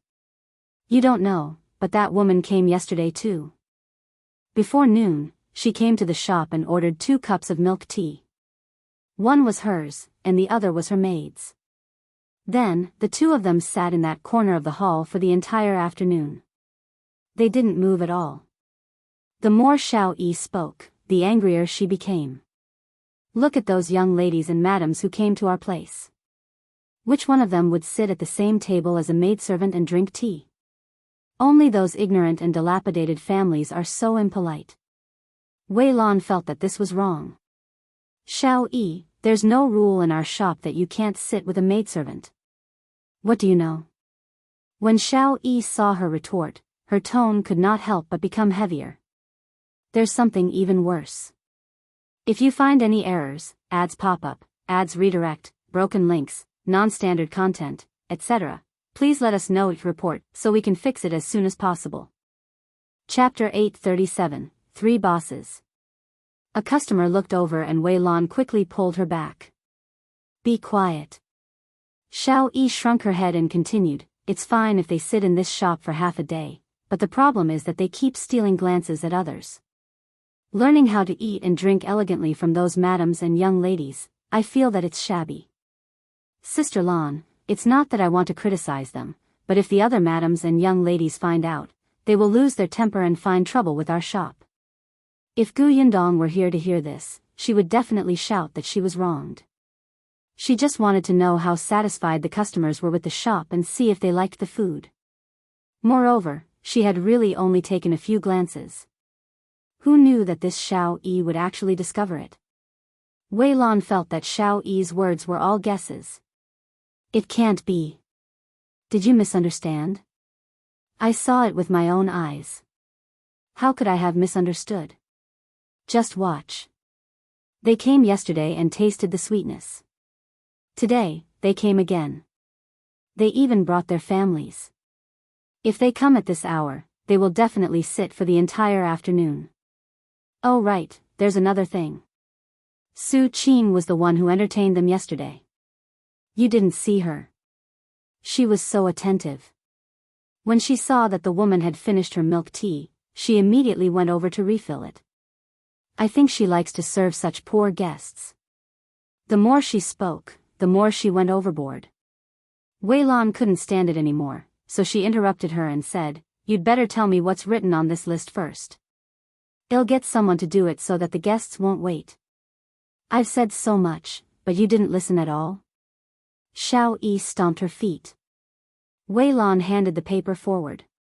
Shao Yi was furious. Milk tea, double skim milk, fries, chicken nuggets, and a pot of osmanthus tea and a plate of osmanthus cake. They're all gone. Wei Lan nodded and wrote again on the paper.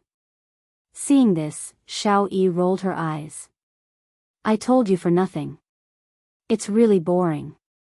Her tone was really not good.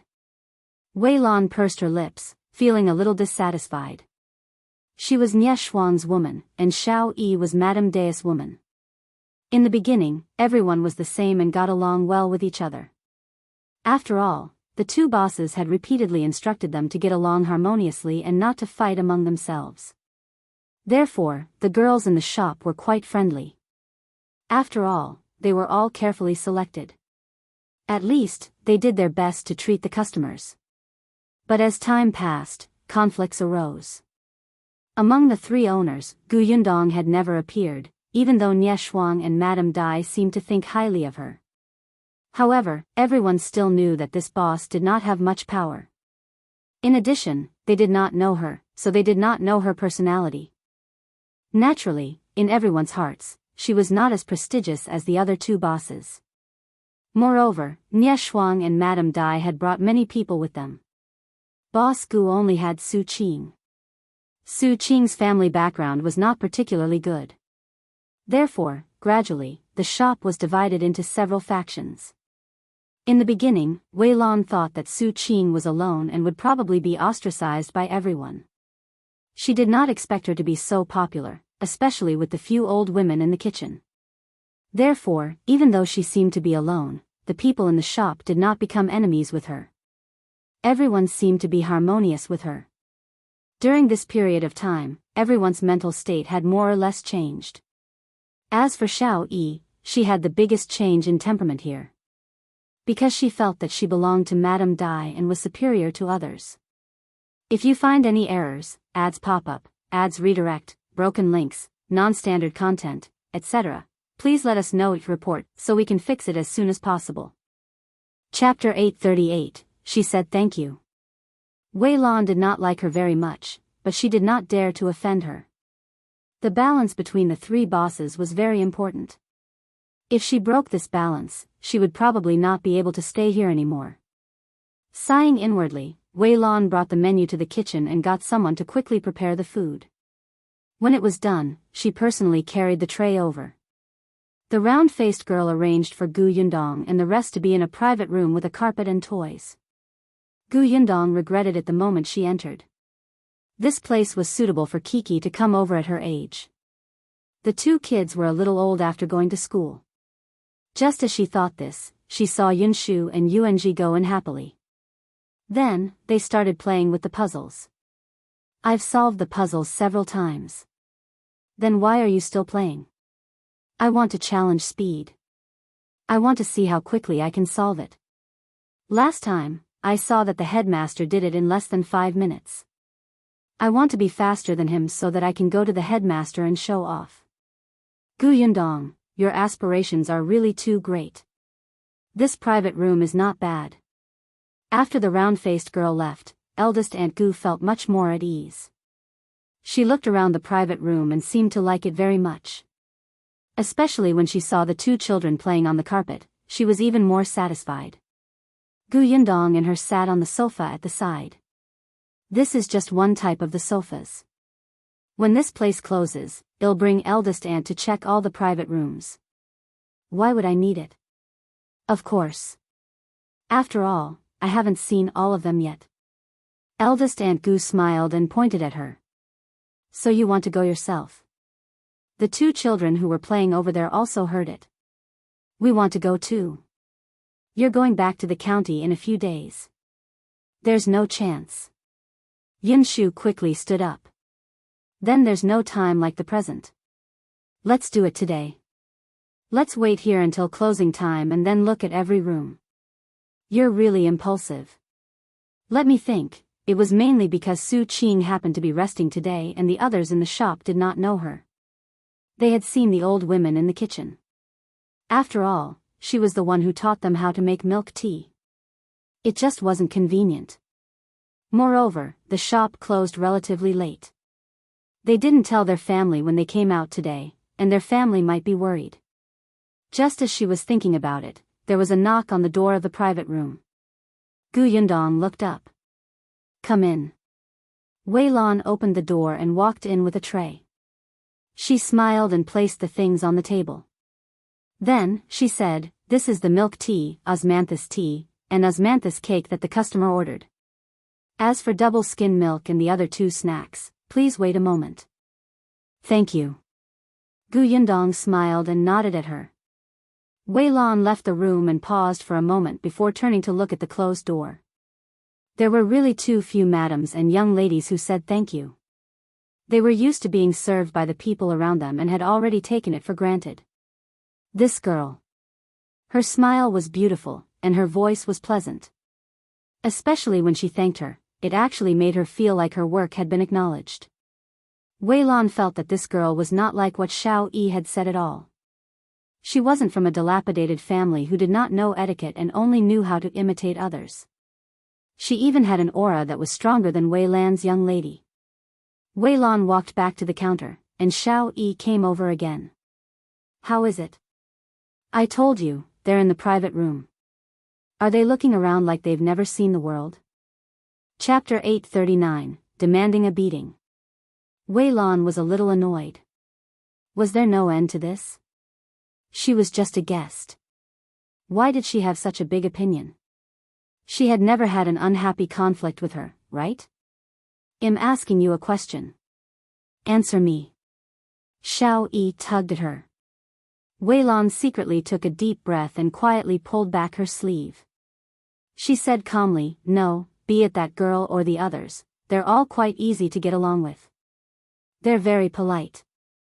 I don't believe you. It must be because they're in the room. You couldn't tell. If you don't believe me, why are you asking me? Wei Lan was not willing to continue chatting with her. She carried the tray and turned around. I'm going to get busy. There are guests outside again. Hurry up and entertain them. Shao turned her head and saw a familiar young lady walking in.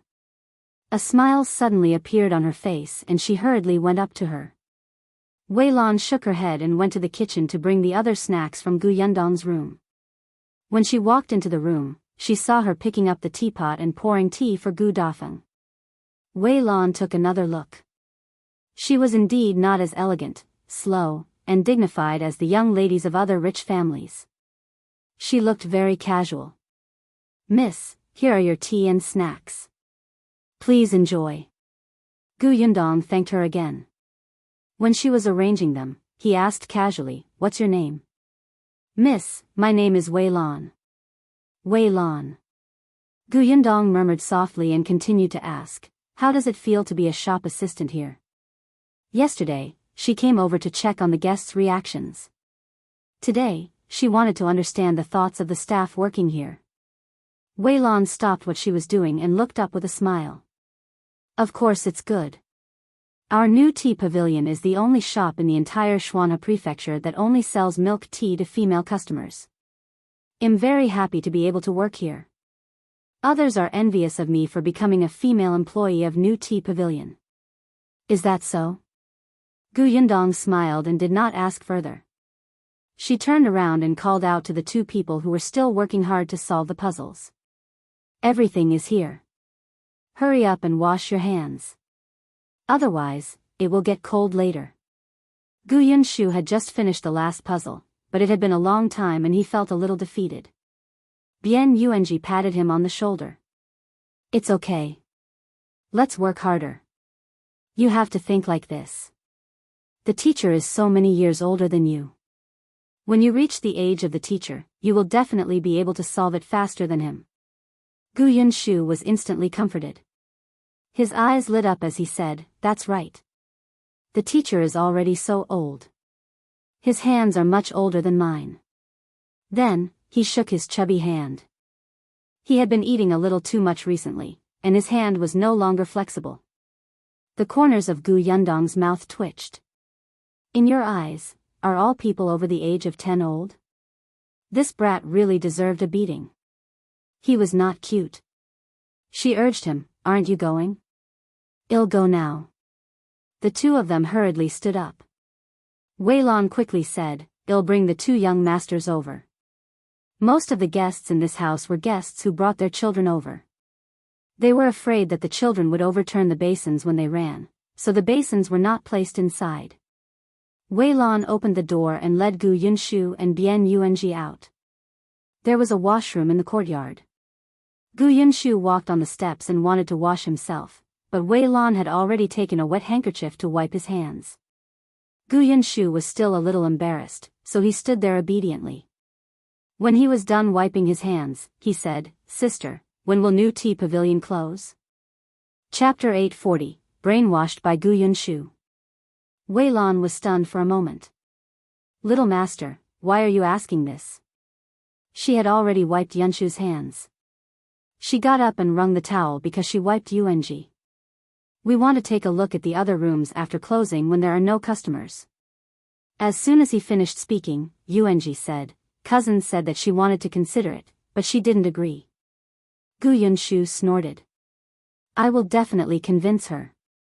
My sister likes me very much. She won't have the heart to reject me. Ha ha ha, you're praising yourself. Yunshu, you're getting more and more shameless. If you mock me again, I'll draw a turtle on your face later.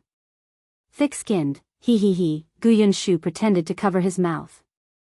Yuanzhi quickly dodged to the side and said to Weilon, Sister, well go back to the room first. Then he ran. Yunshu hurriedly chased after him. The two of them quickly entered the private room. Weilon stood on the spot and watched as their little figures gradually disappear. The corners of her mouth pursed slightly. Pfft, a familiar sneer suddenly came from the side. Weilon turned around and saw Shao leaning against the pillar under the corridor. She had an expression that said, Am I right? She slowly walked in front of Weilon and pointed at the door of the room. You didn't believe me when I told you, but did you hear him now? They're going to stay until closing time and then check all our private rooms. Weilon didn't say anything this time. Shao became even more smug. They treat this place as their own backyard. They can visit whenever they want. Who agreed? Why don't they take a look at themselves? Those esteemed guests wanted to visit, but our madam didn't agree. Just them? How prestigious. Weilon thought of Yundong's expression of gratitude and felt that she was not the kind of guest who would make unreasonable requests. Hence, he still defended her. Just now, it was just the thoughts of the two young masters. You heard it too. That girl didn't agree. But she said she'd think about it. She didn't say no. Perhaps, it's to appease the little masters. Shao snorted. You're really stubborn. Alright, let's see if they'll stay until closing time. Let me tell you first, I won't be polite to such rude guests who make excessive requests. Our shop is backed by the wife of the prefecture magistrate. There's no need to give anyone face in the entire Xuanhe prefecture. After saying that, she turned around and left. Shao Weilon chased after her for a few steps before stopping. She turned her head and looked in the direction of the room. After a while, she returned to the hall. Meanwhile, in the room, Yundong was brainwashing Yunshu. Sister, don't you often say that we have to catch them off guard? Think about it. If you suddenly say that you want to inspect the shop and check all the rooms today, everyone won't have time to prepare. What you see will be the true appearance of the rooms, right? I heard a story from our teacher. He said that an emperor from the previous dynasty wanted to experience the suffering of the common people, but every time, he would mobilize a large number of people and tell everyone in advance. Then, everyone would know where the emperor went, so everything was prepared in advance. When the emperor left the palace, he would see the common people singing and dancing. The common people would eat their fill and wear warm clothes with a satisfied smile on their faces. Guess what happened in the end? Yunshu deliberately kept her in suspense. If you find any errors, ads pop up, ads redirect, broken links, non-standard content, etc., please let us know each report so we can fix it as soon as possible. Chapter 841, Ask Eldest Aunt. Yundong resisted the urge to roll her eyes. Of course, she knew that this kind of story was too common. However, when she saw that her eldest aunt was listening with interest, she did not interrupt and even asked, "What happened in the end?" Yunshu picked up a fry with his chopsticks and ate it. He took a sip of milk tea and lowered his voice mysteriously. After that, the previous dynasty was destroyed. This causal relationship had changed too quickly. Eldest Aunt Gu didn't understand. She looked shocked and asked, "Why?" Sigh, because what the emperor saw when he went to the common people was what others let him see. He didn't know what the common people's true lives were like.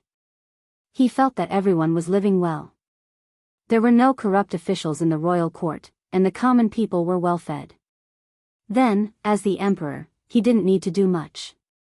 He no longer worked hard to rule, no longer cared about the officials who were rich. He even increased the taxes and taxes. He wanted people to build a summer residence for him, wasting the people's money and forcing the common people to have no way out. Eldest Aunt Gu was enlightened. She nodded and said, "I think your teacher's story is quite good. We commoners have a hard time. Isn't that so?" Yunshu immediately nodded fiercely. Then, he was stunned. No, that was not what he wanted to say. He looked at Yundong and realized that there was no other change in her expression. He quickly changed the topic. "Eldest sister, look. We have to see the bigger picture from the small. No, the smaller picture from the big. Although new Tea Pavilion is small compared to the previous dynasty, the logic is the same, right? You suddenly did this when no one was on guard." Yundong saw that his mouth was about to dry up and handed him a milk teacup. "All right, I understand. I'll get Xiong to go back and tell father that we won't be coming back for dinner tonight." Yunshu's eyes lit up. "Eldest sister, you're the best." Yundong tapped his head and said to Eldest Aunt Gu, "I'm going out for a while."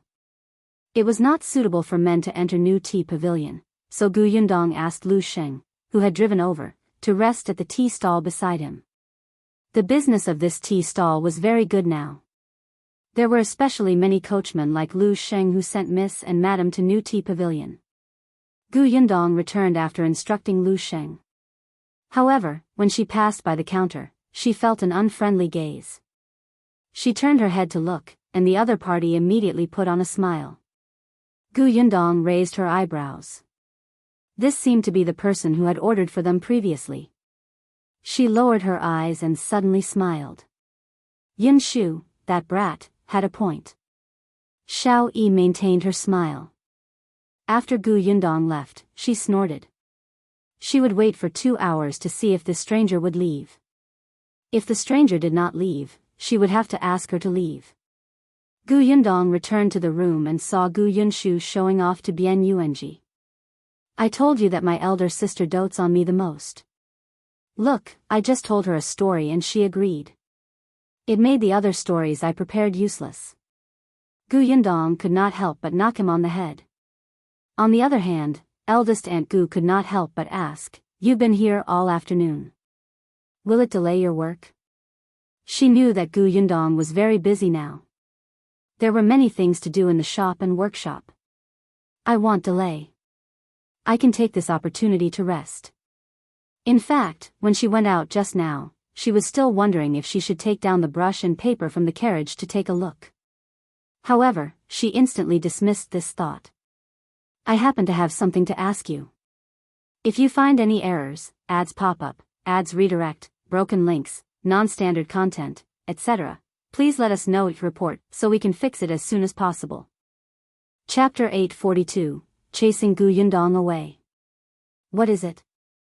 Eldest Aunt Gu asked. Eat first. We can talk slowly. Gu Yundong brought her a piece of osmanthus cake. Eldest Aunt Gu had a small bite and chewed carefully. In the past, she had bought a few pieces of osmanthus cake in the county city, but they were not as delicious as the ones here. After taking another sip of osmanthus tea, she felt as if her entire life was satisfied. Eldest Aunt, what are your plans for the future? Gu Yundong asked softly when she saw that she had finished a whole piece. When Eldest Aunt Gu saw that she was asking about this, she immediately smiled. Your uncle and I have already discussed this. Didn't Mrs. Ren say that your uncle's wooden carvings were selling quite well last time? I'll sell them. Although your uncle's legs are not good, his carving skills are getting better and better. Even if the little things aren't worth much, I can still earn a lot of money when there are more of them. Gu Yundong nodded. Eldest uncle had a skill that was already much better than many people. For now, he would make small wooden carvings. When his legs were better in the future, he could also make big ones. Then have you thought of where to sell them? Eldest Aunt Gu shook her head. I want to bring some to the market tomorrow and set up a stall on the ground to see how business is. Gu Yundong thought for a while. I know a market not far from Gus.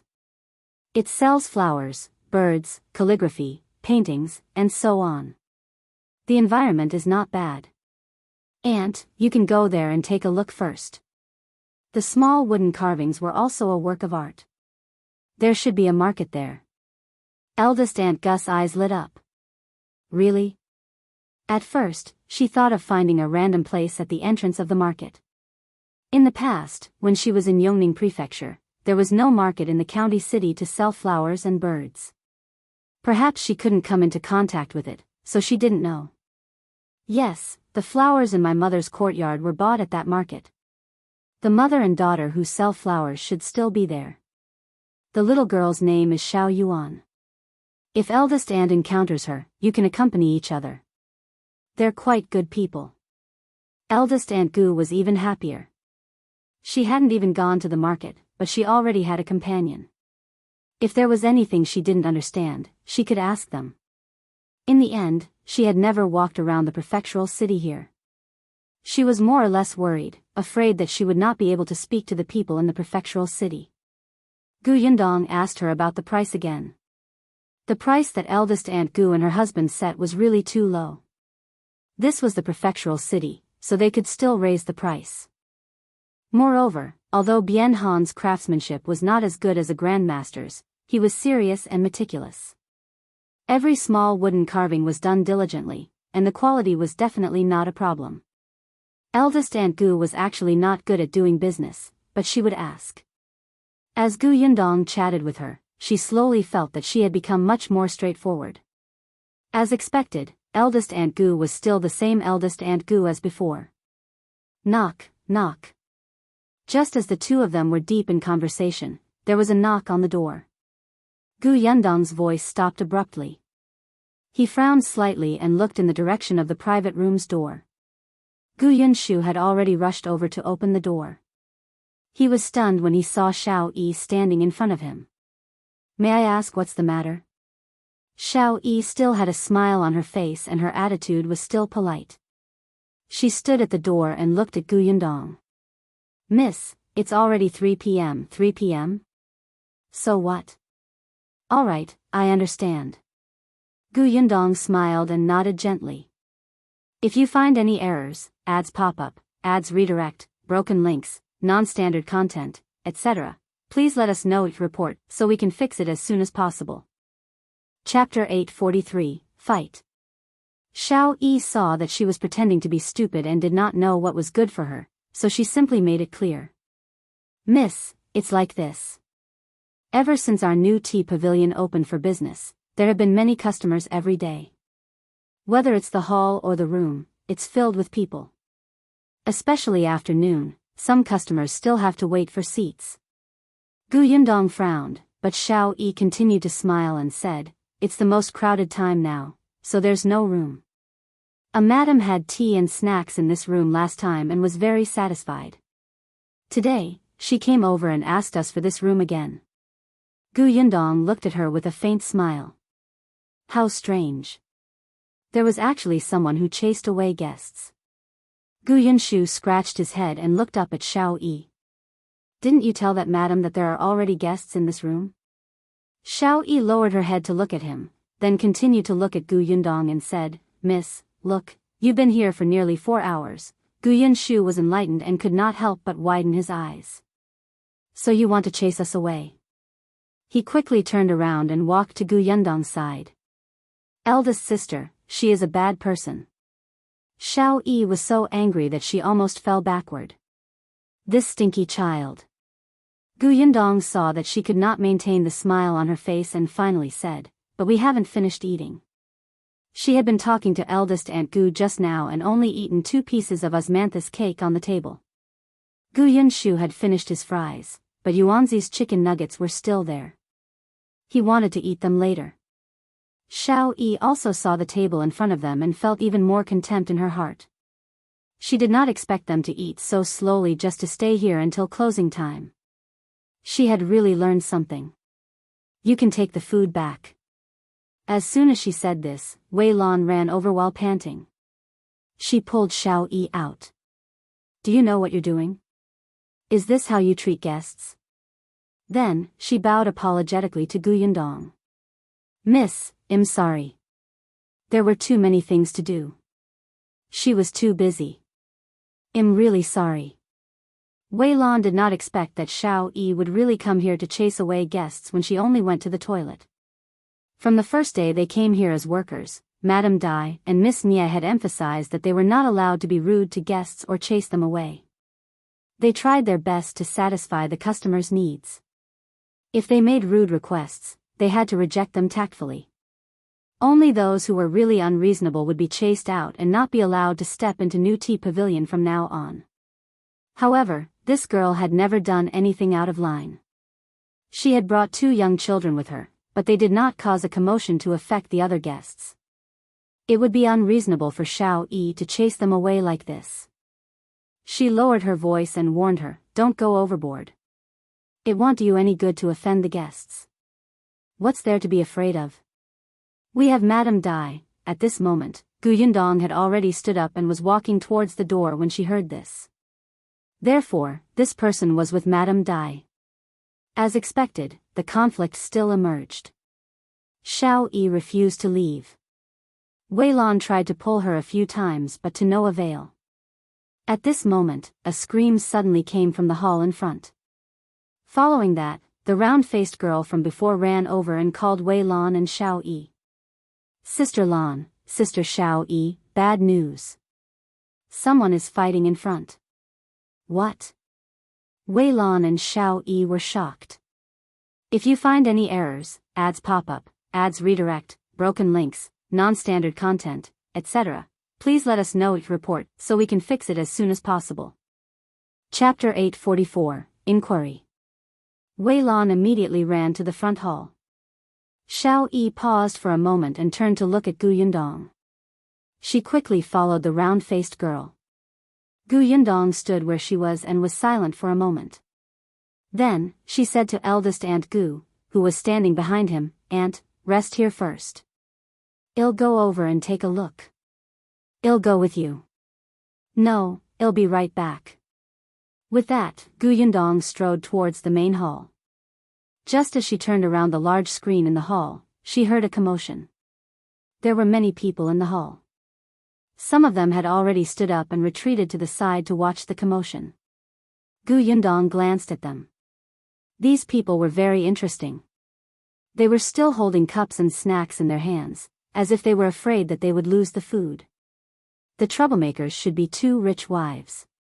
They were very young and looked to be less than 20 years old. At this moment, neither of them allowed the other to look at each other. It was an exaggeration to say that they were fighting. They should have quarreled. There was a broken cup on the ground. Wei Lan and Shao Yi were persuading the two of them, but they didn't listen at all. Yundong took a few steps forward and walked to the anxious round-faced girl. She asked in a low voice, "What's going on? Which families are these 2 madams from?" The round-faced girl was stunned for a moment. When she turned around and saw that it was her, she only smiled slightly but did not answer. This was a private matter of a guest. How could she gossip in front of other guests, especially at such a time? But just because she didn't gossip didn't mean that others wouldn't do it. A girl standing on Yundong's right immediately told her excitedly, "You don't know, do you? Let me tell you, the one on the left is Mrs. Yu from the east of the city. Her family runs a cloth shop. The one on the right is also from the east of the city. Her surname is Tian, and her family is in the wine business." Yundong turned her head slightly and saw the girl's excited face. She held a cup of milk tea in her left hand and a loaf of bread in her right. Her eyes were shining as she stared at the 2 quarreling people, as if she was looking forward to them fighting. The round-faced girl also glanced at her.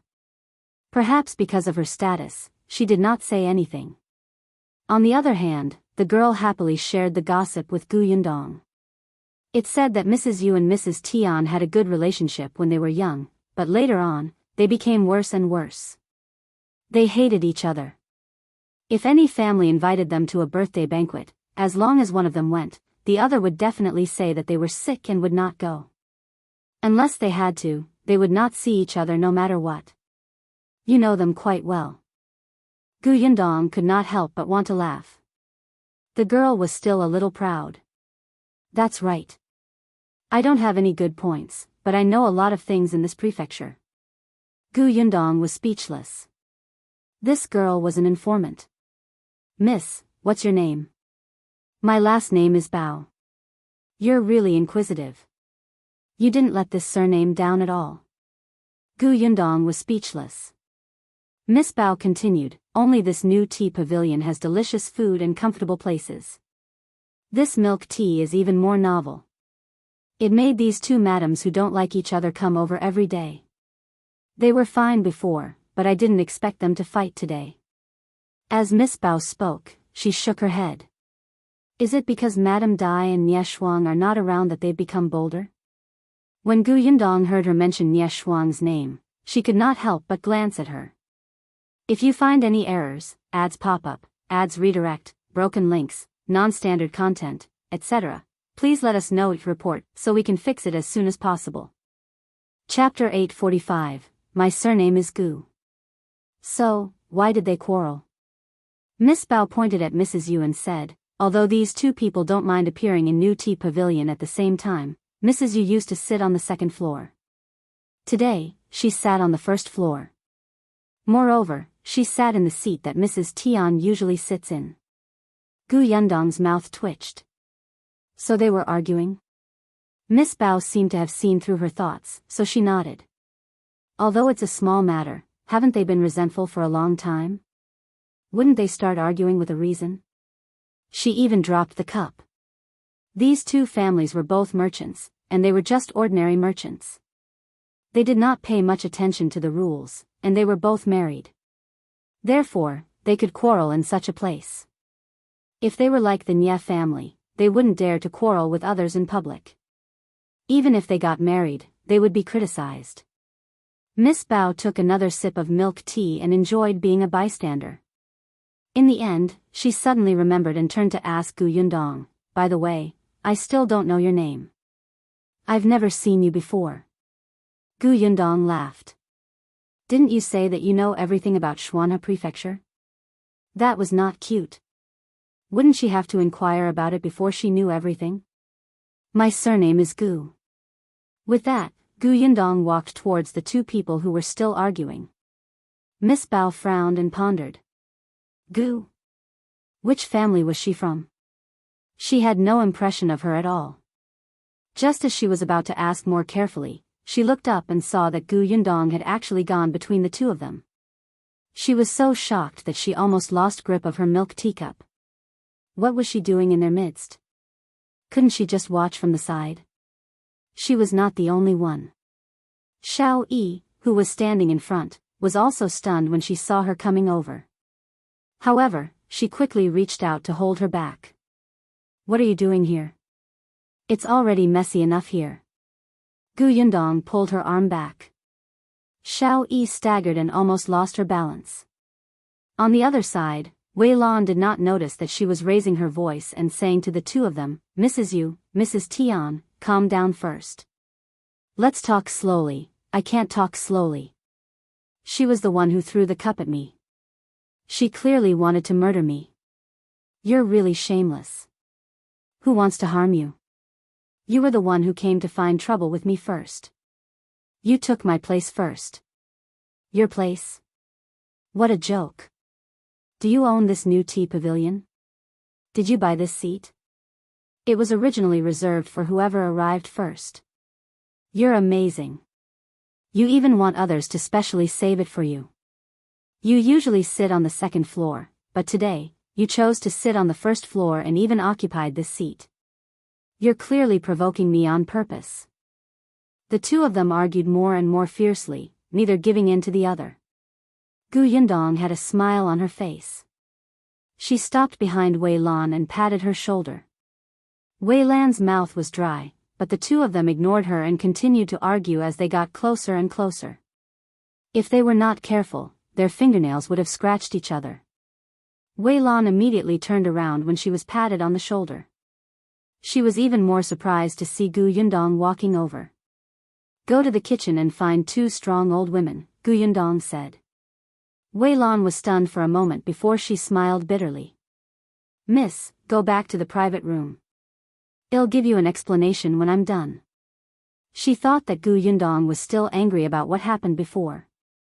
If you find any errors, ads pop up, ads redirect, broken links, non-standard content, etc., please let us know it report so we can fix it as soon as possible.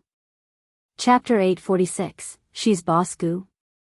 However, Yundong said, Wei Lan, my name is Yundong. I think Madame Dai and Nie Shuang have mentioned my name before. Wei Lan's eyes widened. Yundong? Wasn't that the name of the third boss of their new tea pavilion? She was actually the Gu family's boss. Wei Lan was suspicious for a moment, but on second thought, there were very few people who knew that one of the new Ming Pavilion's bosses was Gu. There was no need for this person to lie to her now. Besides, the old women in the kitchen had all said that they had seen Boss Gu. If she wasn't, she would immediately be exposed. Thinking of this, Wei Lan hurriedly nodded and quickly ran in the direction of the kitchen. On the other side, Shao had just stabilized herself. When she saw her, she wanted to go forward and criticize Yundong.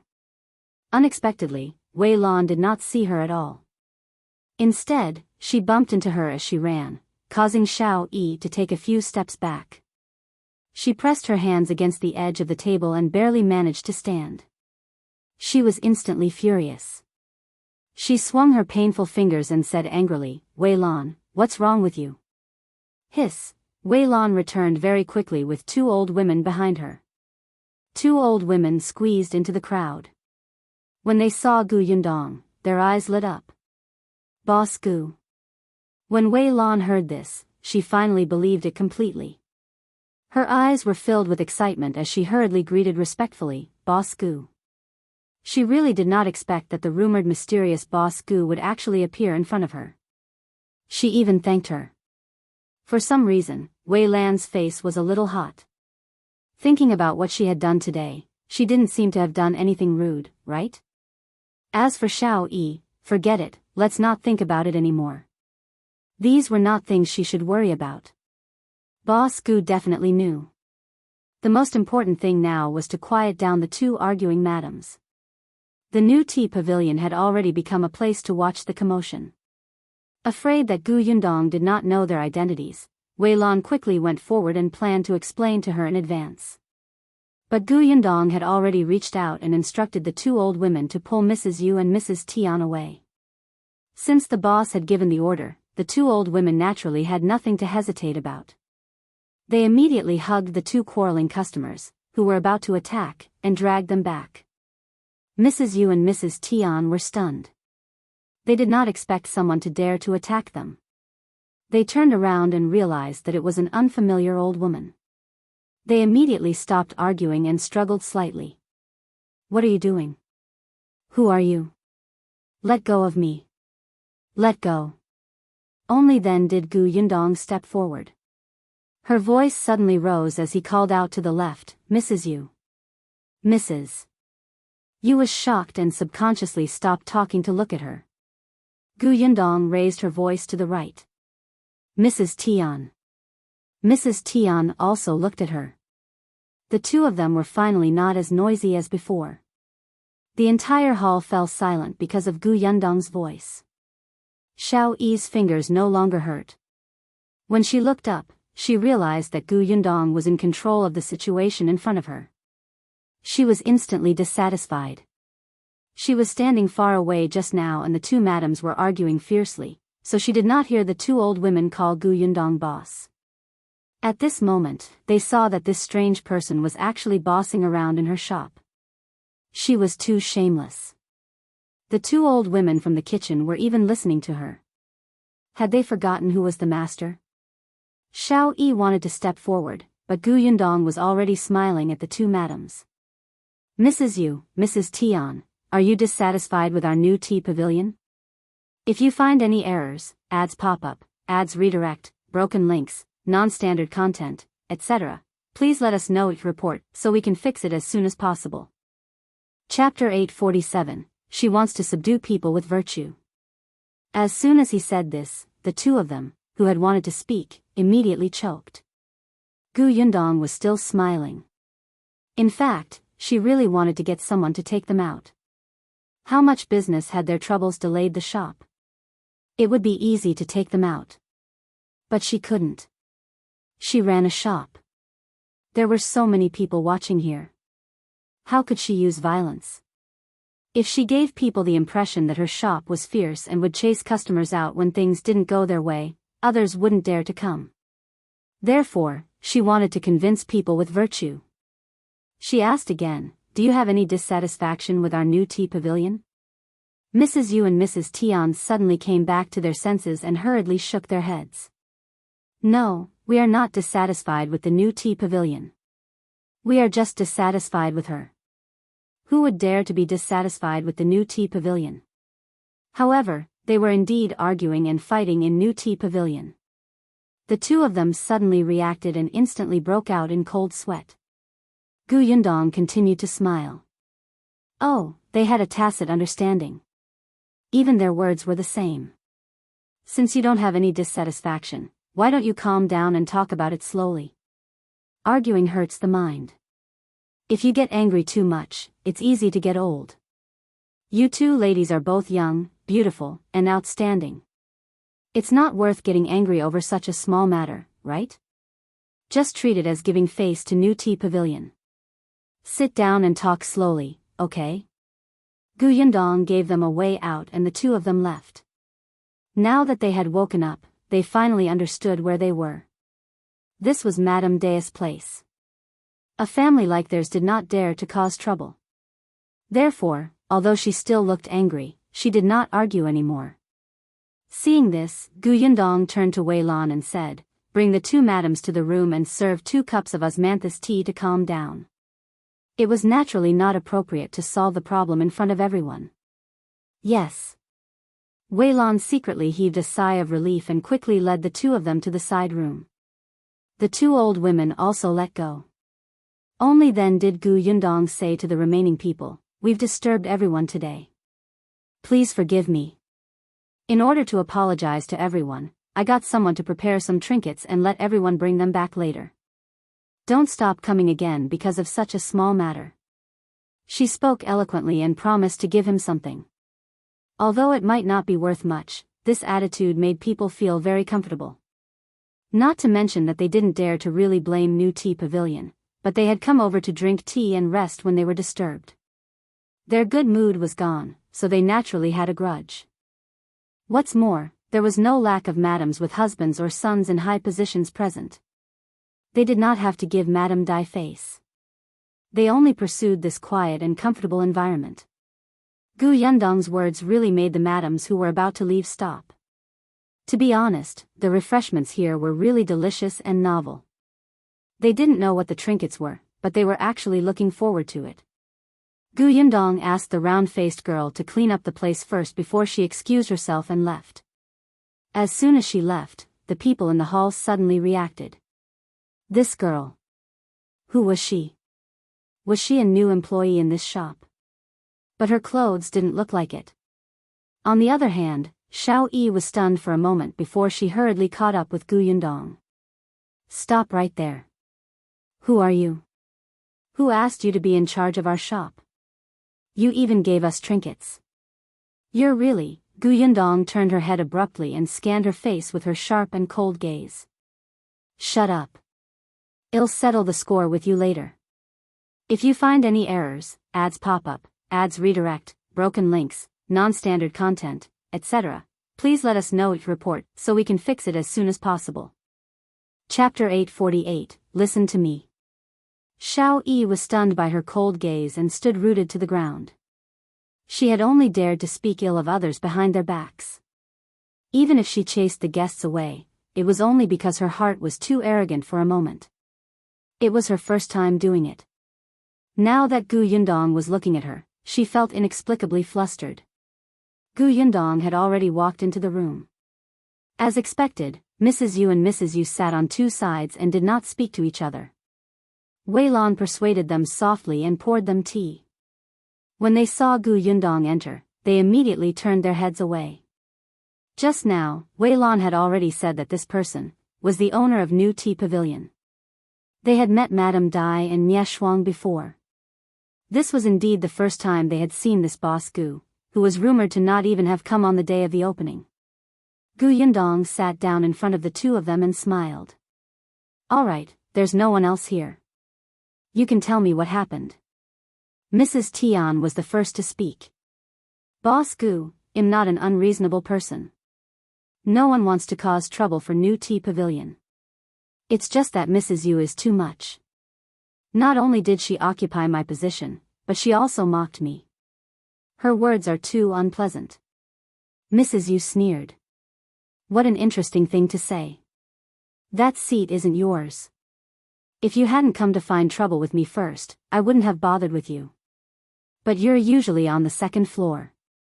You're clearly, seeing that the two of them were about to quarrel again, Gu Yundong waved her hand. Stop. Since both of you think that you have a point, why don't you listen to me? The two of them closed their mouths. Gu Yundong smiled and said, Mrs. Tian, every seat in New Tea Pavilion is prepared for all the guests. There is indeed no specific seat for anyone. Of course, I can understand that you come often and are already used to that seat. But Mrs. Tian, have you ever thought that you can change to another place and see other scenery? The second floor is not bad, and the rooms at the back are not bad either. You might not know this, but not to mention the second floor, even those rooms have their own scenery. If we change to a different one every day, when others ask about New Tea Pavilion later, Mrs. Tian will have something to say. Perhaps others will envy you, right? Mrs. Tian was a little unhappy when she heard her say that she was in the wrong. The last sentence stunned her for a moment. A thought flashed through her mind.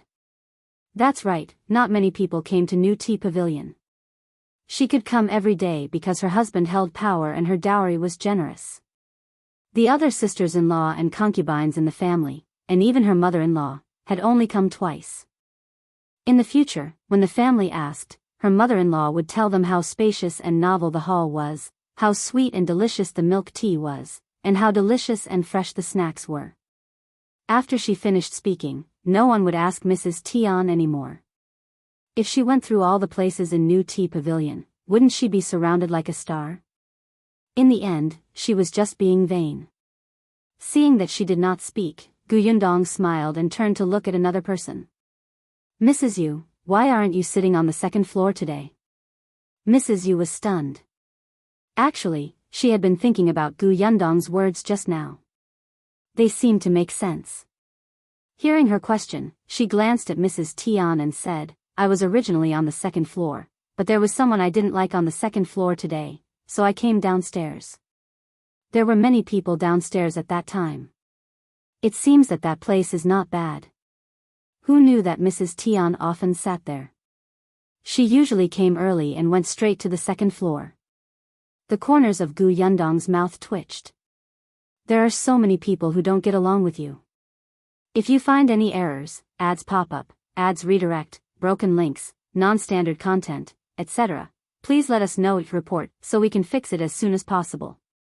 Chapter 849, It's Over. Gu Yundong nodded, indicating that she understood. Then, she asked, Have you never said this to Mrs. Tian? What's there to say? Am I very familiar with her? I can't even be bothered to look at her. She walked in front of me perfectly fine and even blocked my light. Mrs. Yu rolled her eyes, as if Mrs. Tian was a dirty thing. With this gaze, even ordinary people would feel unhappy, let alone Mrs. Tian, who had a grudge against her. Mrs. Tian's anger was instantly ignited again. You can't be bothered to look at me? Then I walked in front of you and you mocked me? If your words weren't so unpleasant, would I have quarreled with you? You were clearly the one who provoked me first. Seeing that they were about to argue again, Gu Yundong said, Look, this is actually a very small matter. Mrs. Yu, don't say too much. If Mrs. Tian takes 2 steps, such a thing won't happen at all. What's the big deal? If I don't have a seat, I'll change it. If the two of them don't get along, they won't talk at most, right? I know you were impulsive, but if you quarrel in front of so many madams and young ladies, I'm afraid the entire Shuanha prefecture will be in an uproar in less than half a day. It's not worth it to implicate your reputation and your family's reputation because of such a small matter. The two of them stopped talking. Actually, they had calmed down and knew that they had done something wrong just now. Even if they wanted to quarrel, they could not quarrel in New Tea Pavilion. Although their family was only an ordinary rich family, it was really embarrassing for them to scold each other in public like a shrew in the market. They would probably not be able to answer to their husband and mother-in-law when they returned. The two of them thought it through and felt that what Gu Yundong said made sense. Seeing that the two of them had calmed down, Gu Yundong smiled and said, Can we just let this matter go? It's not easy for our new tea pavilion that has just opened for business. Take it as giving new tea pavilion face. I'll get someone to offer you some trinkets later. She gave them a way out, and Mrs. Yu and Mrs. Tian immediately followed suit. They smiled and said, Thank you, Boss Gu. Then, the two of them chatted awkwardly in a gentle tone and let this matter pass. Gu Yundong smiled. Isn't that good? Damn it, it was not easy to be a female director of mediation. She was so tired that she was sweating. She might as well carry them out. Gu Yundong felt that she had to hire someone who was capable in this area. Have some tea. The two of them drank a cup of tea. After a moment of silence, they finally stood up and walked out of the room. Gu Yundong was the first to come out. Many people in the hall were waiting absent-mindedly. They craned their necks to look at the backyard. Especially that Miss Bao. She was standing behind the big screen, waiting to see the situation immediately. Shao wanted to go to the private room to take a look a few times, but she suppressed it in the end. The hall was still a little chaotic now. She still had to bring people to clean up and appease the guests. She could only suppress the dissatisfaction in her heart first. With Wei Lan in the private room, if anything really happened, it would be Wei Lan's responsibility. Thinking of this, Shao was not in a hurry. When Gu Yundong came out, everyone in the hall looked over. Miss Bao took a few steps forward and asked softly, How did it go? Gu Yundong moved to the side and Mrs. Yu walked out from behind her. If you find any errors, ads pop up, ads redirect, broken links, non-standard content, etc., please let us know each report so we can fix it as soon as possible. Chapter 850, Trinkets. When everyone saw this, they were surprised. Oh, the two of them really stopped arguing. Not only did they stop arguing, but they also seemed to be able to talk calmly. They looked quite friendly when they walked together. Miss Bao's heart was itching. Miss Gu, what did you tell them? Nothing much. It's not like the two madams are unreasonable people. This is just a misunderstanding. Once the misunderstanding is resolved, won't everything be fine? Mrs. Yu nodded. Yes, it was just a misunderstanding. I'm really sorry for disturbing everyone. I was just being impulsive. Please don't take it to heart. The madams and young ladies present waved their hands and said that they were fine. In any case, they did not lose anything. They had even watched a show. Later, they could chat with others. Miss Bao did not get any useful information and sighed regretfully. Then, she seemed to have thought of something and asked curiously, by the way, you said that you would give us something. What is it? As soon as she said this, an older woman beside her glared at her. How can you be so unruly? Who asks for a gift? I'm curious. Aren't you all curious? That person should be Miss Bao's elder. Although there was blame in her words, it was mostly teasing. On the other hand, when Miss Bao asked that question, a few people who liked to join in the fun asked, yes, we're really quite curious. Miss, what exactly is it? Let us see it. Alright, I'll go get it now, Yundong said with a smile. She also knew that the two of them definitely did not want to stay here anymore, so she nodded at them. Please wait for a while. She had agreed to give the gifts to them. With that, Yundong turned around and walked towards the storeroom at the back. She had the key to the storeroom in her hand. Madame Dai had given it to her when she went to the Dai residence a few days ago. There were naturally no small gifts in the storeroom, but there were in Yundong's spatial storage. Actually, it wasn't anything special. It was just her paintings. It was mainly because she had too many things in her space, but she could not take most of them out to use. What she could take out was not enough to offer so many madams and young ladies outside. Except, painting. Now that she had the conditions, she could make one painting a day almost every day when she was free. As time passed, wouldn't there be many paintings in the space? Moreover, it would not seem rude to give this. Hence, when Yundong arrived at the storeroom, she found a larger tray and placed all the paintings in her space inside. Some paintings were simple and some were complicated. There were all kinds of flowers, plants, mountains, rivers, bustling streets, alleys, and food. Yundong's mind was filled with imagination. She drew everything. At this moment, these paintings were all rolled up and tied with a red string. When placed on the tray, they looked a little high-end. Yundong carried the tray out of the storeroom and Wei Lan happened to rush over. She handed the tray to her. Wei Lan followed behind her and said, Boss, I don't know where Shao went. Yundong paused for a moment before continuing to walk forward. Does she know that I'm the boss of New Tea Pavilion? If she knew, she might really escape in fear. Wei Lan shook her head. I don't think so. She had wanted to find Shao and tell her about Yundong's identity. It was more or less a way for her to be mentally prepared. As they spoke, the two of them returned to the hall. Most of the people's eyes were on her, but Yundong's gaze was on Mrs. Tian and the woman beside her. If you find any errors, ads pop up, ads redirect, broken links, non-standard content, etc., please let us know each report so we can fix it as soon as possible. Chapter 851, Can you get out? Where did this woman come from? Why didn't I see her before? As Yundong walked forward, she asked Wei Lan, Who is this? Wei Lan said, She came with Mrs. Tian. She seems to be Mrs. Tian's sister-in-law. As she spoke, she suddenly lowered her voice. I remember now. This sister-in-law seems to be Mrs. Yes concubine's sister-in-law. She also married the eldest son of the Tian family's concubine. In that case, the two of them were in-laws? Yundong frowned slightly. Just as she was about to walk to Mrs. Tian's side, she suddenly realized that Mrs. Tian, who had been comforted just now, had become irritable again. She looked at Mrs. Yu with uncontrollable anger. The woman beside her kept persuading her, "Forget it, sister-in-law. It's not like you don't know her personality. Let's just take a step back.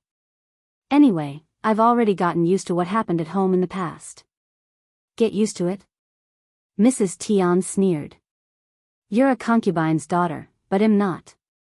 I'm the proper wife of the Tian family. Why should I let her?" A trace of anger flashed across the woman's face, but she quickly regained her composure and sighed. "You're right. I implicated you. I shouldn't have followed you here. She provoked us when she saw us coming. She was actually targeting me.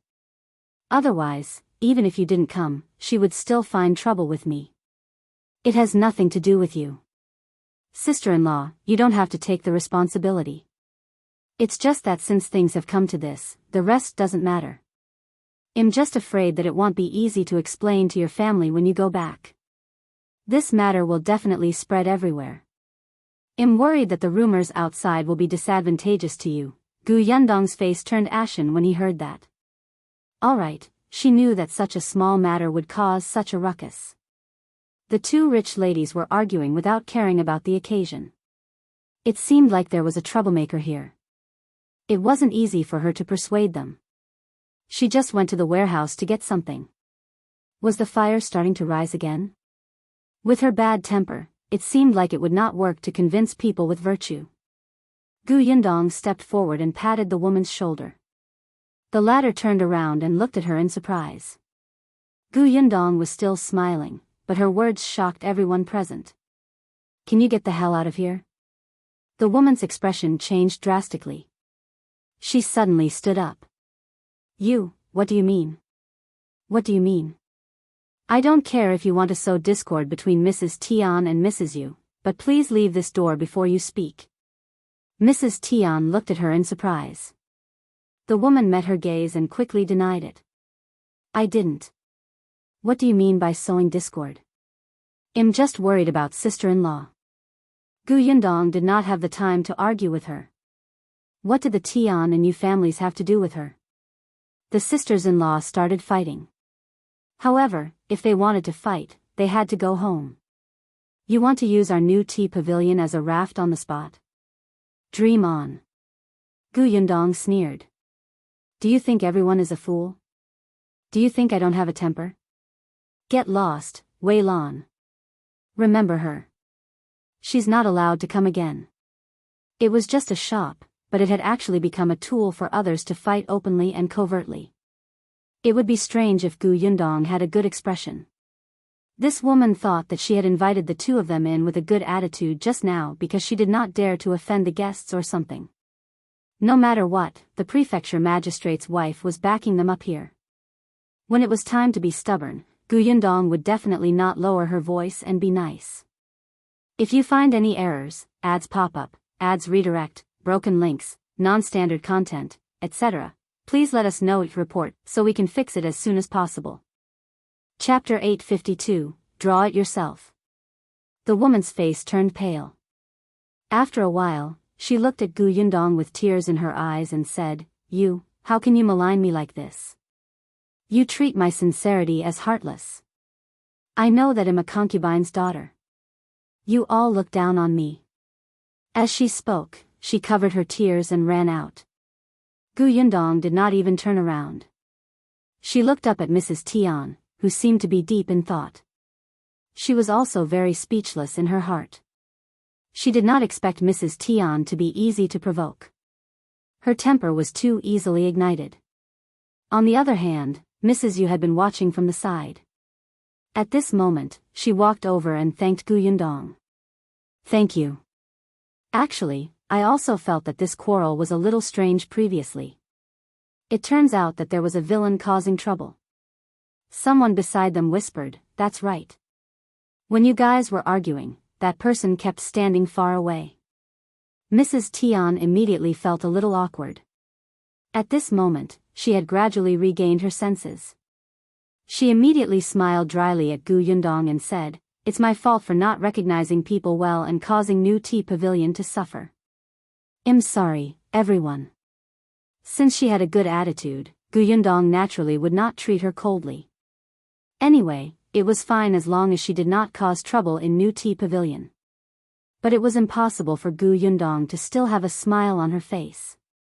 She asked Wei Lan to bring the tray over and handed them 2 paintings. This is a small gift from new Tea Pavilion. I hope the 2 of you like it. What's this? Miss Bao couldn't help but ask curiously. Yundong took a roll and handed it over. Miss Bao blinked. For me? Yundong thought about it and took it back. Hey, wait, I didn't say I didn't want it. Why did you take it back? Yundong smiled. It's not that I don't want to give it to you. I just want you to draw it yourself. She placed the painting back on the tray and pushed the tray forward. These are all paintings. Take it as a gift from me to everyone. However, the scenes and items drawn here are all different.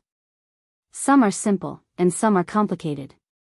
The paintings are all rolled up, so I don't know what's on the paintings. Why don't everyone take a look and treat it as fun? Miss Bao's eyes lit up when she heard that. Alright. This is interesting. The others also walked over curiously. The gift is actually a painting. This is quite elegant. It's more like letting us draw it ourselves. That will depend on everyone's luck. My hands are itching. Can I be the first to draw it? Hey, that won't do. Who doesn't know that you're famous for being lucky? I think you should be the last. The person in front covered her mouth and laughed. You said that I'm lucky. Even if I'm the last, I might still draw the best. Everyone laughed, and the atmosphere in the hall instantly became lively and harmonious. On the other side, Mrs. Yu and Mrs. Tian lowered their heads and left quietly when no one was paying attention.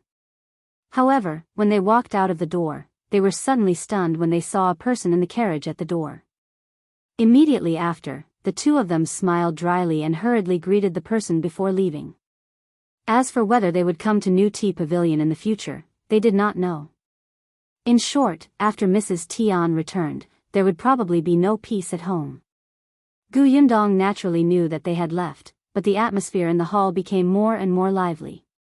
Miss Bao was the first to draw a painting since she was the closest. If you find any errors, ads pop up, ads redirect, broken links, non-standard content, etc., please let us know report so we can fix it as soon as possible. Chapter 853, No Heart to Resist. Someone couldn't help but move closer to her. Quick, take a look at what's on it. Miss Bao was inexplicably nervous, especially since everyone's attention was on her. It made her feel as if she was holding a fragile item worth 10,000 gold coins. After a long while, she held her breath and carefully pulled off the red string tied to the painting, spreading it out bit by bit. Halfway through, she suddenly rolled it up again. It made the hearts of the others standing beside her skip a beat. Yundong could not help but rub her forehead. It's just a painting. Do you have to do this? Is there too little entertainment? After a while, Miss Bao opened the painting again. In the next moment, she let out a wow, and her face was filled with obvious joy. Those who were sitting further away heard this and became more curious. However, they were no longer young ladies. They still had to be more dignified. However, there were still young ladies of similar age who exclaimed, "So cute." Yundong glanced at it. Oh, it was the Q picture. She had drawn it when she saw a large group of children flying kites in Yongfu village last time. She suddenly had an idea. They were all big-headed and small-bodied. They were pulling the kite string in their hands as groups. There were also some who sat at the side and watched. Some were eating with food in their hands, some were teary-eyed and wanted to play but didn't dare to. Some were playing pranks. There were also 2 children fighting with 2 stalks of grass sticking out from their heads. Their postures were all different and vivid. However, without exception, they all had big eyes and small mouths. They were even cuter than dolls, making one's heart tremble. Women had no intention of resisting such a cute thing. Not only did Miss Bao like it, but even the people beside her were the same. Someone asked Gu Yundong, "Are the other paintings all like this?" Gu Yundong shook her head. "No, there are only 3 or 4 of these." Everyone was a little disappointed, but they still rubbed their palms together, hoping that they could get one of these 3 or 4 paintings. There were even people who discussed with Miss Bao and wanted to exchange with her. Gu Yundong asked everyone to sit down. "I'll get Wei Lan to bring a tray over. Everyone will have a share." One by one. Although everyone was anxious, they all sat back down. As expected, Wei Lan walked past the crowd with a tray. At this moment, be it the guests on the second floor or the people in the private rooms, they all heard the commotion and came over. There were also a few children among them, but they were all restrained by their elders and did not make a fuss. Soon, someone drew a painting and opened it hopefully. Unfortunately, there was no such painting that she wanted. She was a little disappointed. However, soon after, she became slightly happy. This seems to be a charcoal drawing that's been popular recently. Is it a charcoal drawing? This drawing is too lifelike. Look, there's a shadow here. The people around them all looked over, including Miss Bao. The one in her hand was not a charcoal drawing. When she heard that it was a recent trend, a madam said, "I've heard of this charcoal drawing. My son has been learning it recently. Sigh, if only I could draw it later. How is this a trinket? This is clearly something good. Isn't it?" Discussions broke out in the hall. Everyone looked at Gu Yundong in amazement. The people in the carriage outside the door had been watching silently. One of them could not take it anymore and said unhappily, "Madam, did I say anything wrong?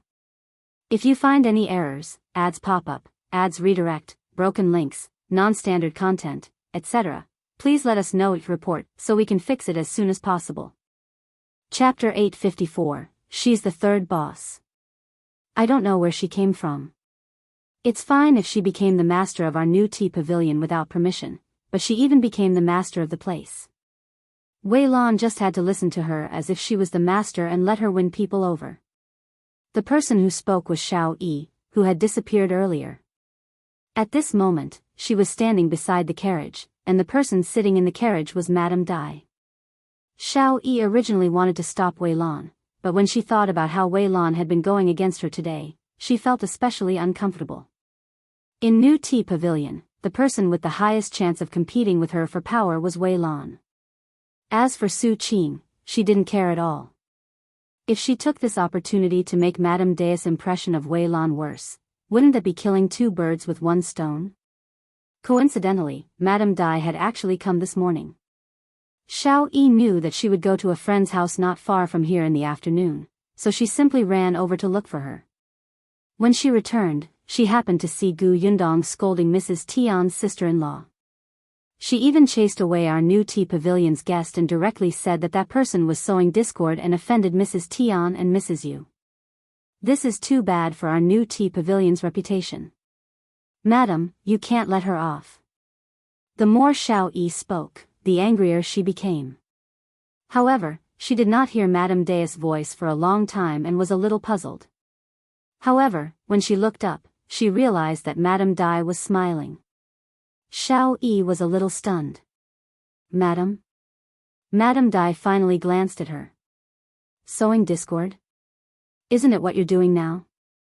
Shao-Yi's face instantly turned pale. She hurriedly lowered her head. This servant doesn't dare." Madame Dai looked at her with disappointment in her eyes and did not continue. She only got the maidservant beside her to help her out of the carriage and walked towards New Tea Pavilion with a smile. Usually, she would have noticed it as soon as she arrived, but at this moment, her attention was focused on the paintings. No one noticed her arrival for a long time. It was not until she reached the counter that someone finally said in surprise, "Madame Dai, you're here?" Gu Yundong also turned around and smiled. As Madame Dai walked towards the guests, an older lady said, "Madame Dai, where did you get these paintings? Doesn't your heart ache to send them out like this?" "I didn't take those paintings out." If she doesn't feel sorry for it, why should I feel sorry for it? That person was stunned. He glanced at Gu Yundong and asked hesitantly, where did Madame Dai find this female shopkeeper? She's so generous and treats those as trinkets. She gave them away just like that. Gu Yundong was dressed differently from Wei Lan and the rest, so everyone guessed that her status might be higher. Yes, you have good taste. Madame Dai became smug. She walked to Gu Yundong's side and patted her hand. She said to the guests, are you envious? But this is not the shopkeeper of our new Tea Pavilion. She is a boss of new Tea Pavilion. Boss? This was the boss of new Tea Pavilion? How was that possible?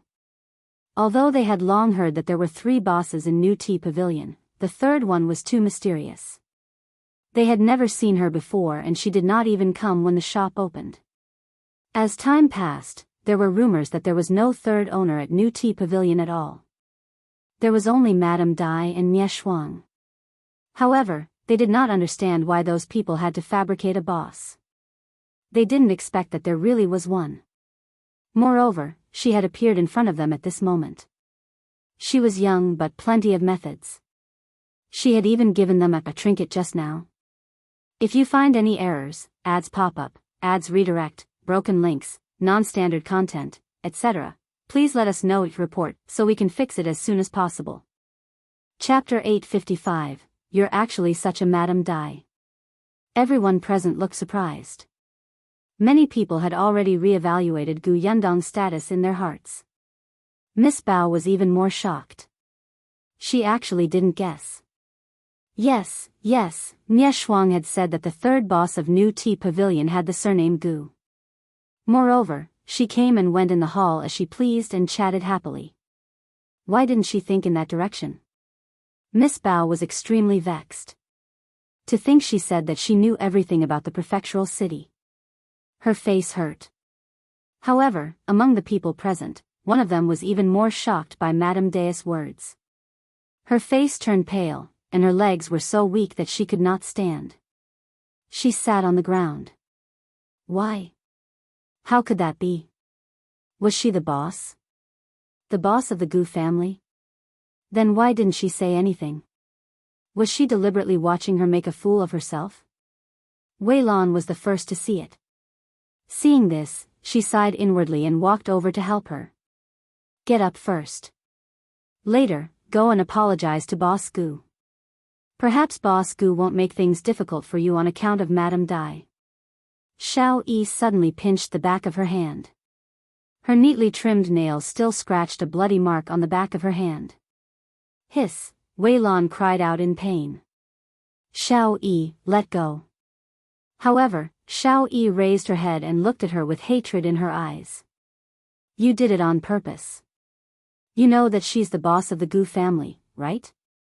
That's why you worked so hard to please her, but you deliberately didn't tell me. I didn't. You did. Shao grabbed her hand. You watched as I spoke ill of her behind her back. You didn't tell me anything and waited for this moment, right? Wei Lan, you're too sinister. You're simply crazy. Whether you believe it or not, I really didn't know that she was the owner of the Gu family.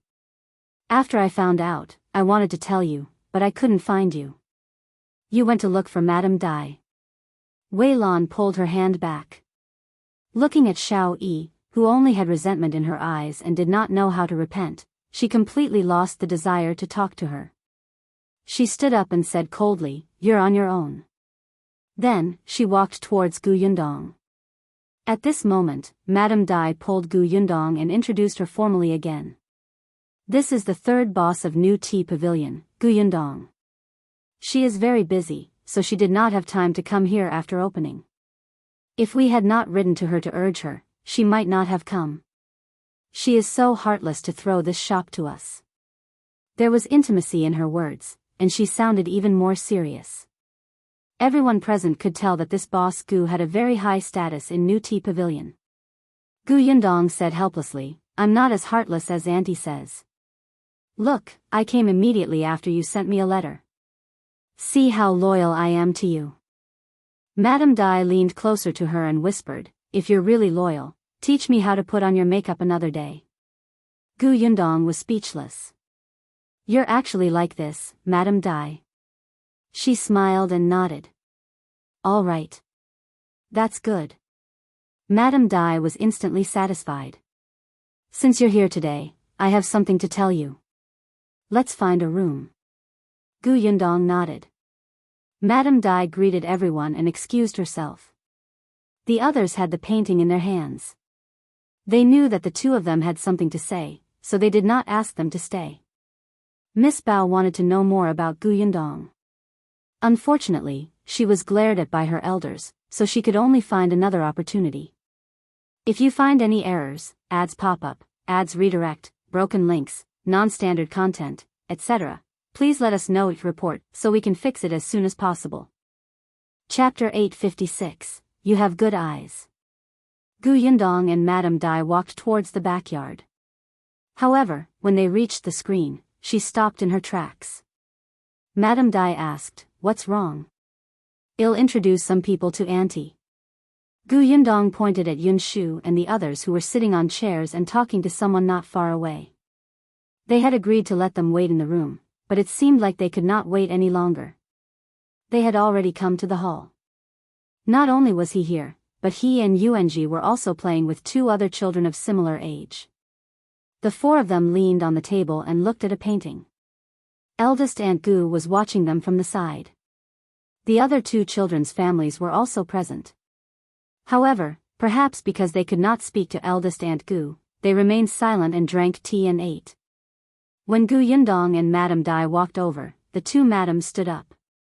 Gu Yundong nodded at them before introducing Gu Dafeng to Madame Dai. "This is my aunt, Gu Dafeng."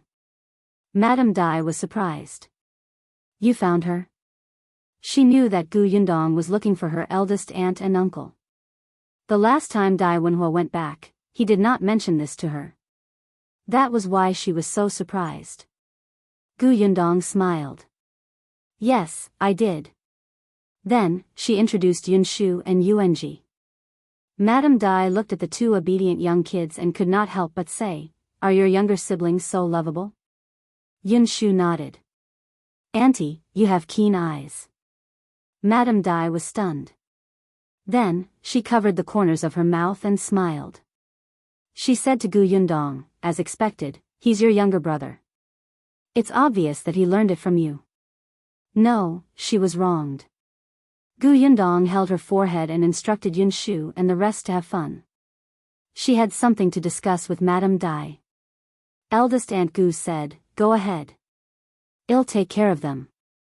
The two of them left the hall and went to the room at the back. As soon as they left, the two madams who were originally not talking to Eldest Aunt Gu immediately came over curiously and asked, "Is Boss Gu your niece?" There were also people who heard this and came over to inquire. When Yunshu and Yuanzhi saw this, they felt that something was wrong and hurriedly pulled Eldest Aunt Gu back to the room.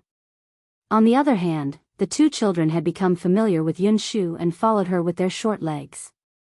The child's family was speechless. However, the people in the hall did not quiet down because of their departure. Instead, the discussion became more and more intense.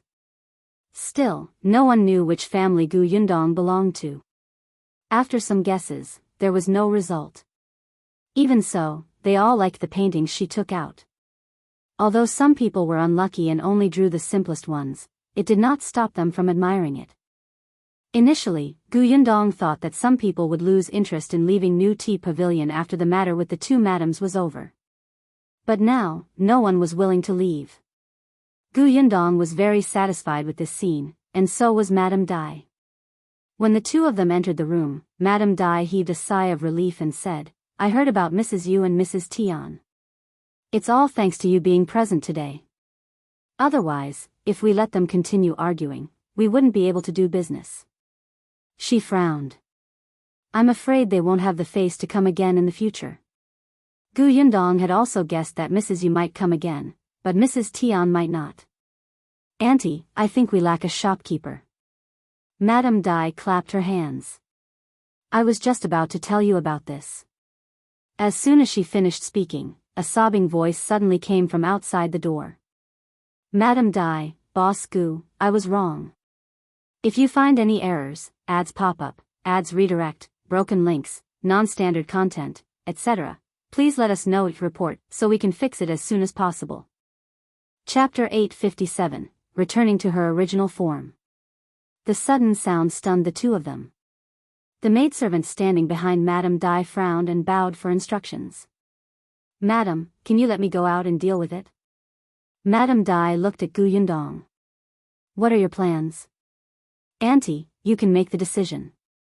If I go, I'm afraid she won't be convinced. Madame Dai nodded and instructed the maidservant behind her, Yunshu, go ahead and let her understand what she did wrong. Yes. Yunshu nodded at the two of them and opened the door of the room. She looked at Shao, who was kneeling outside the door. This room was specially spared by Gu Yundong. It was in a corner beside the kitchen warehouse and was used as an office. It was quite far from the room where the other guests were and was not easy to see. Therefore, Xiao's commotion did not disturb the other guests. Seeing Yunshu, Shao hurriedly knelt down and took a few steps forward. Sister Yunshu, please help me plead with Madam. I was wrong. I was really wrong. Yunshu looked down at her. What did you do wrong? I didn't know Boss Gu's identity. I was disrespectful to Boss Gu. I deserve to die. Yunshu shook her head in disappointment. She still did not know what was wrong. Even if Boss Gu didn't reveal her identity, she's still a guest. There's no reason for new Tea Pavilion to chase guests out. Shao felt wronged and cried uncontrollably. Yes, I was too anxious. I just heard the two young masters say that they wanted to stay here until closing time. They also wanted to tour all the rooms here, so I thought wrongly. Were you thinking in the wrong direction? Yunshu sneered. When new Tea Pavilion first opened, many people had the same idea. They wanted to see the other rooms in the backyard, but how did Madam and Miss Nye deal with them? Have you forgotten? Xiao's face turned pale. Yunshu said, Madam has repeatedly reminded you that if you encounter a guest with such a request, you have to tactfully explain to the other party that this is not in line with the rules. If you encounter someone who is pestering you endlessly, you have to forcefully carry them out. But what about you? Not to mention that Boss Gu did not make a request in front of you. Even if she did, the first thing you should do is not to chase the guest away. Shao was completely speechless. She was just thinking that she was with Madame Dai. Such a small matter, Yunshu sighed in her heart and shook her head. You don't have to stay in New Tea Pavilion in the future. Go pack up and return to the Dai residence in a while. Shao suddenly raised her head and immediately kowtowed on the ground to beg for mercy. No, Sister Yunshu, I was wrong. Madam, Boss Gu, I was wrong. Please don't chase me away. How many people wanted to come to New Tea Pavilion but could not? Madam had once said that if they could do it well in New Tea Pavilion, in the future, when the shop opened elsewhere, old people like them could be promoted as shopkeepers. At that time, they would be much better than the maidservants and grannies in the residence. If there was someone with outstanding ability, Madam would even strip them of their slave status and live a glorious life. This was a job that many people would envy. Shao knew that even Yunshu, who was in front of her, was tempted. Now, she had finally reached this step with great difficulty, yet she was going to be beaten back to her original state? No, that's not right. It's worse than the original. She had already been abandoned by Madam. Even if she returned to the Dai residence, it was impossible for her to do the same job as before. She would probably be exiled to the manor and die of old age there. Shao cried bitterly, but Yunshu frowned. She found two old women from the kitchen who had come out to watch the show and quickly pulled her down. If you find any errors, ads pop up, ads redirect, broken links, non-standard content, etc., please let us know report so we can fix it as soon as possible. Chapter 858, Candidate for the Shopkeeper. Shao was pulled down, and it finally quieted down outside the door. In the room, Madame Dai could not help but shake her head and say, It's my fault for not recognizing people. I've troubled you. Auntie, you're being too serious. People change. How can I blame you? Besides, I didn't suffer any grievances. She just had a bad attitude. She didn't hit or scold me. It was just that this attitude was not suitable for new Tea Pavilion. Forget it, let's not talk about her. Let's talk about the shopkeeper. It was just a maidservant. Madame Dai would not really take it to heart. It wasn't that she couldn't leave this shop. Instead, the shopkeeper's matter was the most important thing. In fact, there was a shopkeeper in New Tea Pavilion in the beginning. She was also found by Madame Dai. Moreover, she had been a shopkeeper in a jewelry pavilion in the past. She was also capable. Madame Dai trusted her and complied with all aspects. Logically speaking, it was not a problem to manage this milk tea shop. That person was also very confident at first, but after more than 10 days, she suddenly suggested that she was not qualified and asked Madame Dai to choose another talent. Later on, Madame Dai learned that although this shopkeeper had worked at the jewelry pavilion in the past, she also served some madams and young ladies. However, it was still very different from this milk tea shop. First of all, the madams and young ladies of the real rich families rarely went to the jewelry pavilion personally because they felt that there were too few. Instead, the shop staff had to customize for them and took the latest products from the shop to their residences. Secondly, the guests who came to the jewelry pavilion wouldn't come in batches like this. Those with insufficient status would be entertained by other waiters, and those with high status would be invited to the backyard to be received one-on-one. Thirdly, the shopkeeper's previous jewelry shop was not big, so this shopkeeper actually did not have any powerful backing. She was not confident and bowed too much to customers. This led to her being the same in the milk tea shop. She did not look as comfortable as Shao and Wei Lan, who were maidservants from the Dai Mansion and Nye Mansion. Madame Dai could not help but sigh in her heart. She wanted to find someone who could stand up straight, but such a person had the backing of a master. It was not easy for her to poach them. It couldn't be helped. The shopkeeper of New Tea Pavilion was gone just like that. When Yundong went to the Dai residence that day, Madame Dai had told her about these problems while she was putting on makeup. Therefore, Yundong had been thinking about this shopkeeper problem for the past 2 days. However, she did not have such connections. She still had to rely on Madame Dai or Nye Shuang. Auntie, since you're talking about the shopkeeper, do you have someone in mind? At the mention of this, Madame Dai's face finally lit up. There's someone. I visited a friend of mine today because of her. My friend's family is in the capital. A few days ago, a nanny came back from the capital and said that she was here to retire. In fact, she didn't want to get involved in the disputes of the capital's main family. This nanny has some ability. The young lady of that family learned the rules from her. She has really seen the world. I finally convinced her to come to this shop tomorrow to take a look. When the time comes, I'll try my best to let her stay. A nanny from the capital? Although she's here to retire, she's not old. She doesn't need to do anything in this shop. She's just here to oversee it. With her around, such a thing will definitely not happen today. When I was young, I was also in the capital and had to receive a few pointers from her. As long as she's willing to come, it won't be a problem.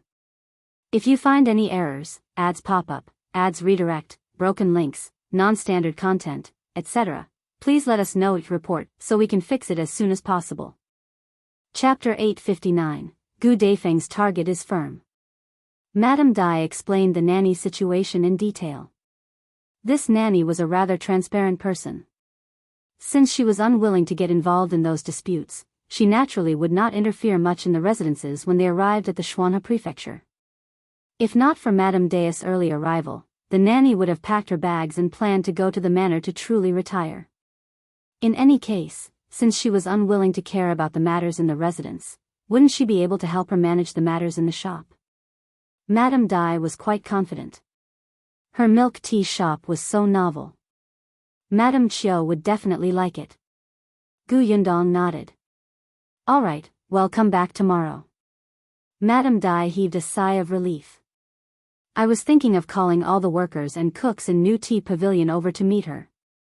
You can also take the opportunity to see which people are not suitable and let them go back. Madame Dai was also very helpless. Who asked the people she liked to have problems? It was the same for the previous shopkeeper. Today, Shao had directly violated the taboo of new Tea Pavilion. Her ability to choose people was too trash. Yundong did not know whether to laugh or cry.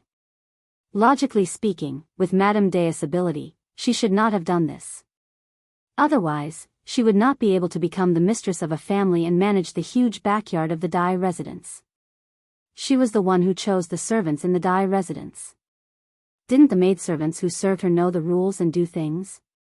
However, she had suffered setbacks in the business world time and time again, causing her to lose her temper. This milk tea shop was currently the most popular. Madame Dai felt that Yundong was a lucky star and she needed her to control the situation. Yundong had no objections to seeing Madame Qiuyue tomorrow. The two of them discussed the shopkeeper for a long time. It was not until the shop was closed that Yunshu came to remind them of the time. Madame Dai immediately asked Yunshu to buy some food from a restaurant not far away. They would eat dinner in the shop so that they wouldn't go back too late. Besides, Yundong wanted to show Yunshu and Yuanzhi the rooms at the back. Speaking of this, Madame Dai was proud. Who asked you not to come when you opened for business back then? When this shop was just renovated, Xiong and I liked it very much. Xiong even said that she wouldn't go back. She would switch to a different room every day and stay here in the future. It's a good opportunity to look after the shop. Yundong could not help but want to laugh. Then why didn't you agree? Don't. The Nia family will settle scores with me later. As the two of them spoke, they led Yunshu and the others to visit the rooms one by one. The two children were overjoyed. Even eldest Aunt Gus' eyes were shining. After walking around, the sky was already a little dark. Only then did Yundong bring Yunshu and Yuanzhi, who were still extremely excited, as well as eldest Aunt Gu, who seemed to have a certain goal in her eyes and was becoming more and more determined, back to the small courtyard. As soon as eldest Aunt Gu entered the house, she could not wait to return to her room. She said that she wanted to tidy up the wooden carvings. She could clearly feel how successful Yundong was today. The business of the two shops was booming. If Yundong could make something out of nothing, so could she. Even if she couldn't compare to Yundong, as long as she worked hard, she could also have her own shop in the future. Her life would definitely get better and better. At this moment, Dafeng's goal was exceptionally firm. The next day, Yunshu and Yuanzhi followed Dajiang to Tianhai Academy and saw the stone wall engraved with names. As Dajiang was leading them, the two of them even entered the academy. After seeing this academy that had 100 years of history, they were overwhelmed with emotions the entire day. Meanwhile, Yundong brought Tong Shuitao to the milk tea shop again. If you find any errors, ads pop up, ads redirect, broken links, non-standard content, etc., please let us know report so we can fix it as soon as possible. Chapter 860, This Person is Good. Xiong was also here. She was the first to arrive and was already eating in the hall. Madame Dai went to fetch Madame Qiuyue. As soon as they entered, everyone in New Tea Pavilion was present. It was Yundong's first time seeing Madame Qiuyue. How should she put it? Madame Dai was right. Madame Qiuyue was good. When she pulled a long face, even Yundong felt a little uneasy. Her hands and feet were placed very properly, and she did not dare to look around. It was exactly the same feeling as when she met the dean in elementary school in her previous life. It was simply sour and refreshing. If she was standing in the crowd like this, who would dare to quarrel in New Tea Pavilion? Who would dare? Anyway, Yundong did not dare. However, she stopped pulling a long face and only smiled slightly. The expression on her face instantly became approachable and kind. Even the waiter of New Tea Pavilion dared to joke with her. Most importantly, Madame Qiuyue was multi-talented. She was proficient in music, chess, calligraphy, and painting. She was omnipotent in brewing tea and making incense. Even if a noble old lady came, Madame Qiuyue could accompany her for most of the day and not bring any awkwardness. Stay. Such a person had to stay. However, Yundong did not show too much enthusiasm. Madame Qiuyue was obviously very opinionated. If you were too enthusiastic, she would not be too happy. She introduced the situation of the milk tea shop as usual. Yundong answered Madame Qiuyue's questions in a neither servile nor overbearing manner. After walking around, the two of them chatted the most. There were specializations in the industry. Madame Qiuyue did not know much about business, but she knew how to read people, teach people, read accounts, and get along with customers. It was enough.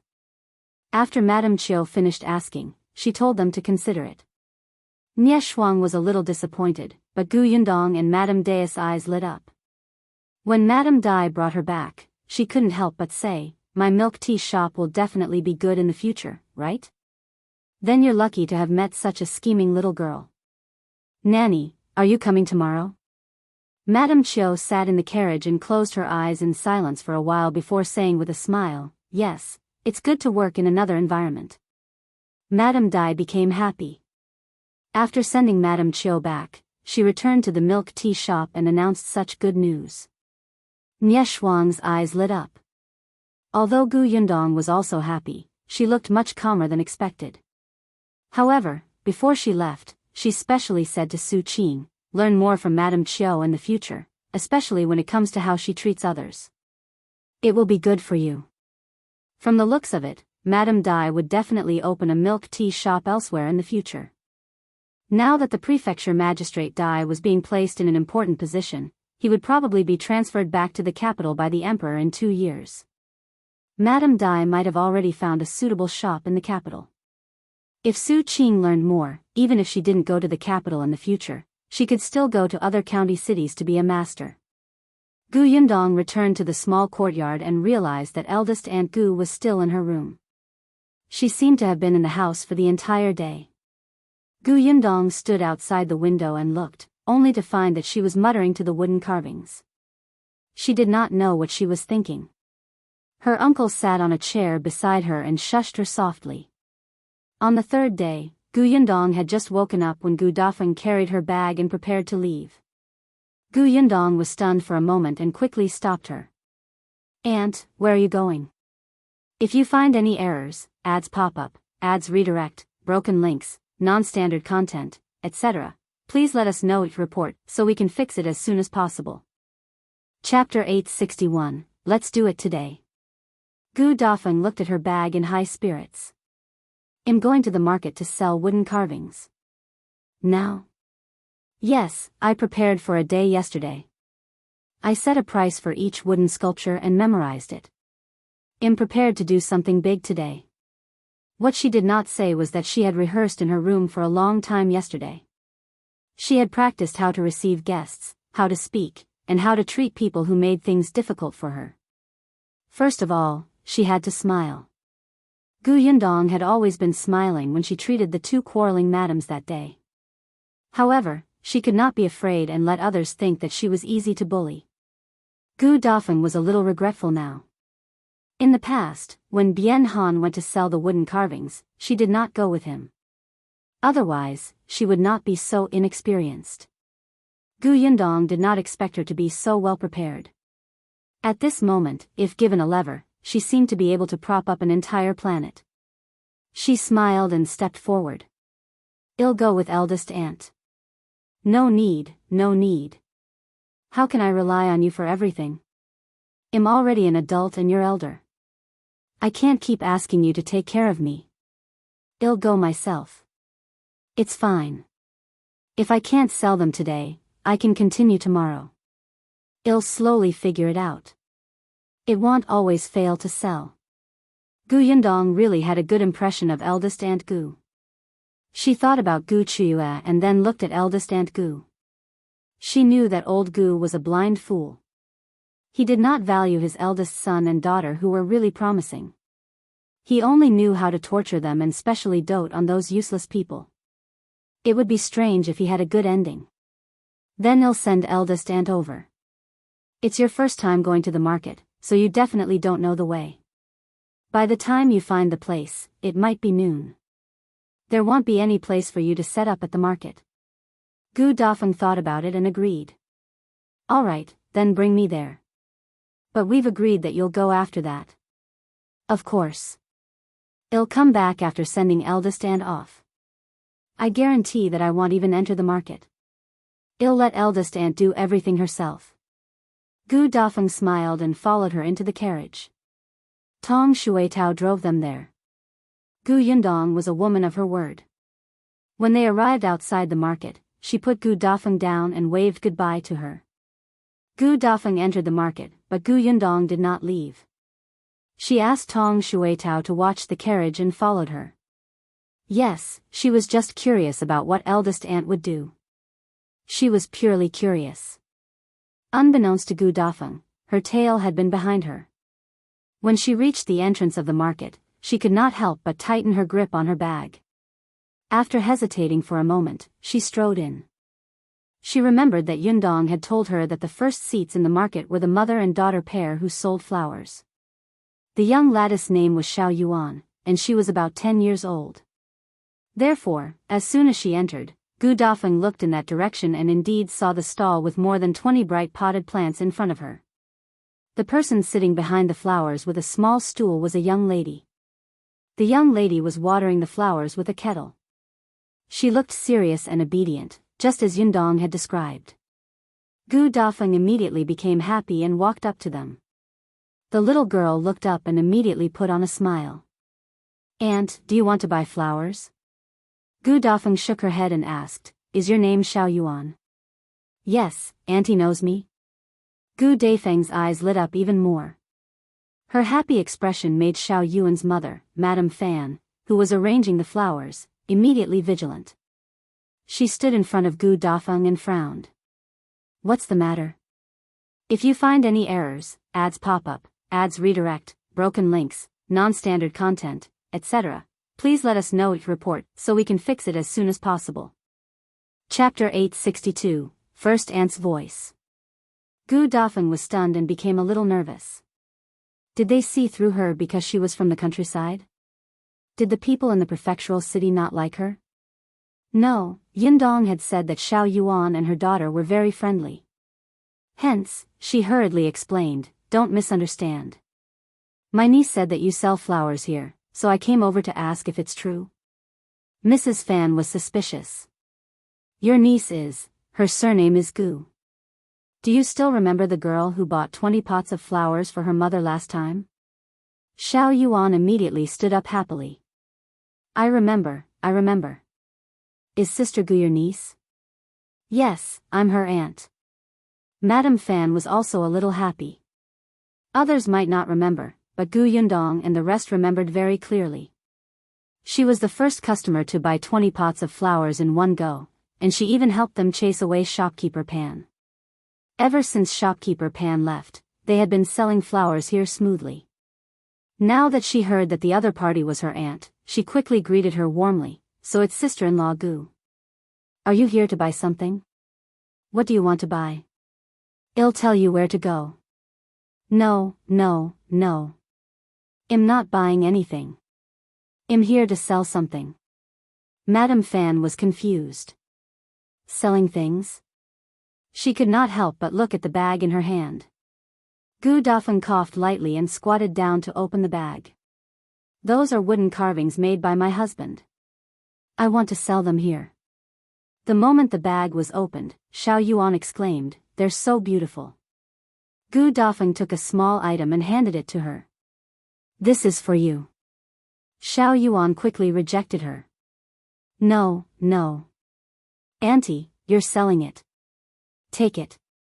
It's not difficult. I was originally going to give it to you.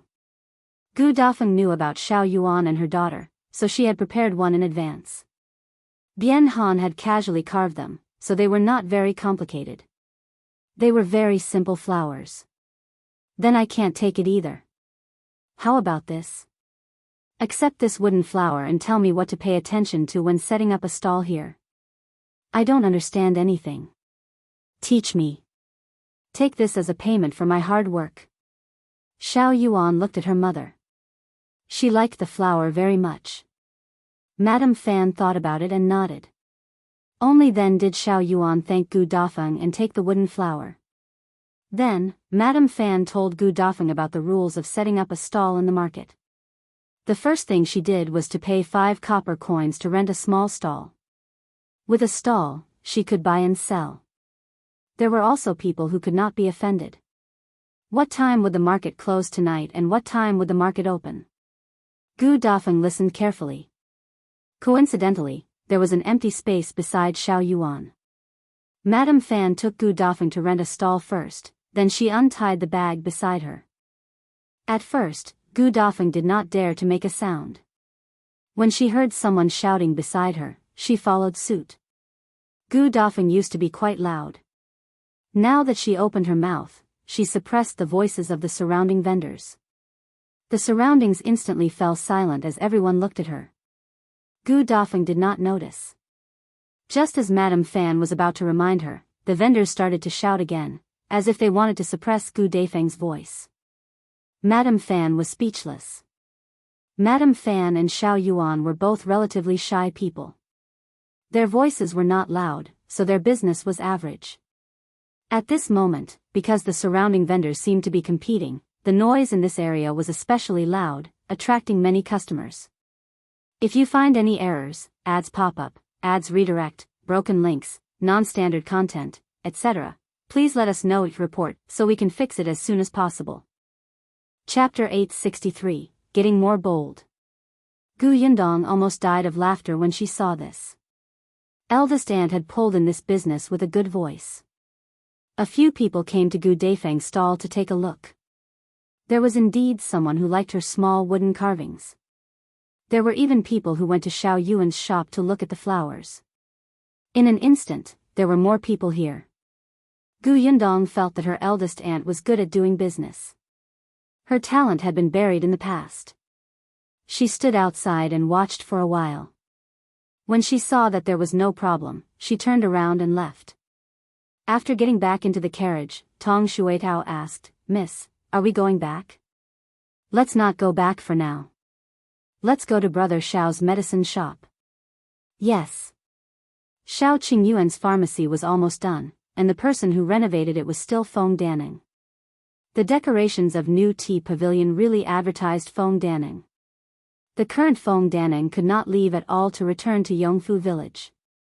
Business came one after another and he could not handle it at all. However, when he heard that Shao Qingyuan was going to renovate the place, he still came personally without a word. Feng Danning still remembered that it was Gu Yundong who had helped him a lot. From the Gu family's green brick house to the county's Gus, to the prefectural city's Gus, and then to the milk tea shop in the prefectural city, all these were brought to him by Gu Yundong. If she hadn't given him every chance, he would probably still be wandering around the village. Perhaps even the pitiful business in the county city would have been wiped out by his senior brother. Therefore, as long as the Gu family needed it, Feng Danning would definitely come to help without saying anything. As for the Shao family, they belonged to the Gu family anyway. Feng Danning was tidying up the shop when Gu Yundong walked in. Gu Yundong greeted him. "Uncle Feng, you've worked hard. Where's Brother Shao?" "He's in the backyard storeroom." Gu Yundong nodded and walked towards the storeroom. She did not notice Feng Danning's hesitant expression behind her. When she reached the backyard, she heard a voice from the storeroom. Shao Qingyuan was looking at the herbs. The shop was about to open, so the herbs were naturally in place. Gu Yundong looked at his serious back view, tilted her head and smiled. "What are you laughing at?" Shao Qingyuan didn't even turn around when he heard her footsteps and knew that she was here. He put down the herb in his hand, clapped his hands lightly, and walked out of the storeroom. "Why are you here?" Gu Yundong looked around and saw that there was no one around. Then, she whispered into his ear, "I missed you." Shao Qingyuan's pupils constricted as he pulled her into the storeroom. Gu Yundong was stunned. The smell of traditional Chinese medicine filled his nose. Then, the door of the storeroom was closed. Shao Qingyuan pulled her into his arms and hugged her tightly. Say that again. Gu Yundong smiled. I missed you. Shao Qingyuan lowered his head and accurately found her lips, covering them heavily. She buried her head in his arms. You're getting bolder. From holding hands at the beginning, to hugging, and now, what a scheming fellow. He did not hesitate at all. Next, when you're of marriageable age, let's get married, Shao Qingyuan said. Gu Yundong thought to herself, as expected. If you find any errors, ads pop up, ads redirect, broken links, non-standard content, etc., please let us know, report, so we can fix it as soon as possible.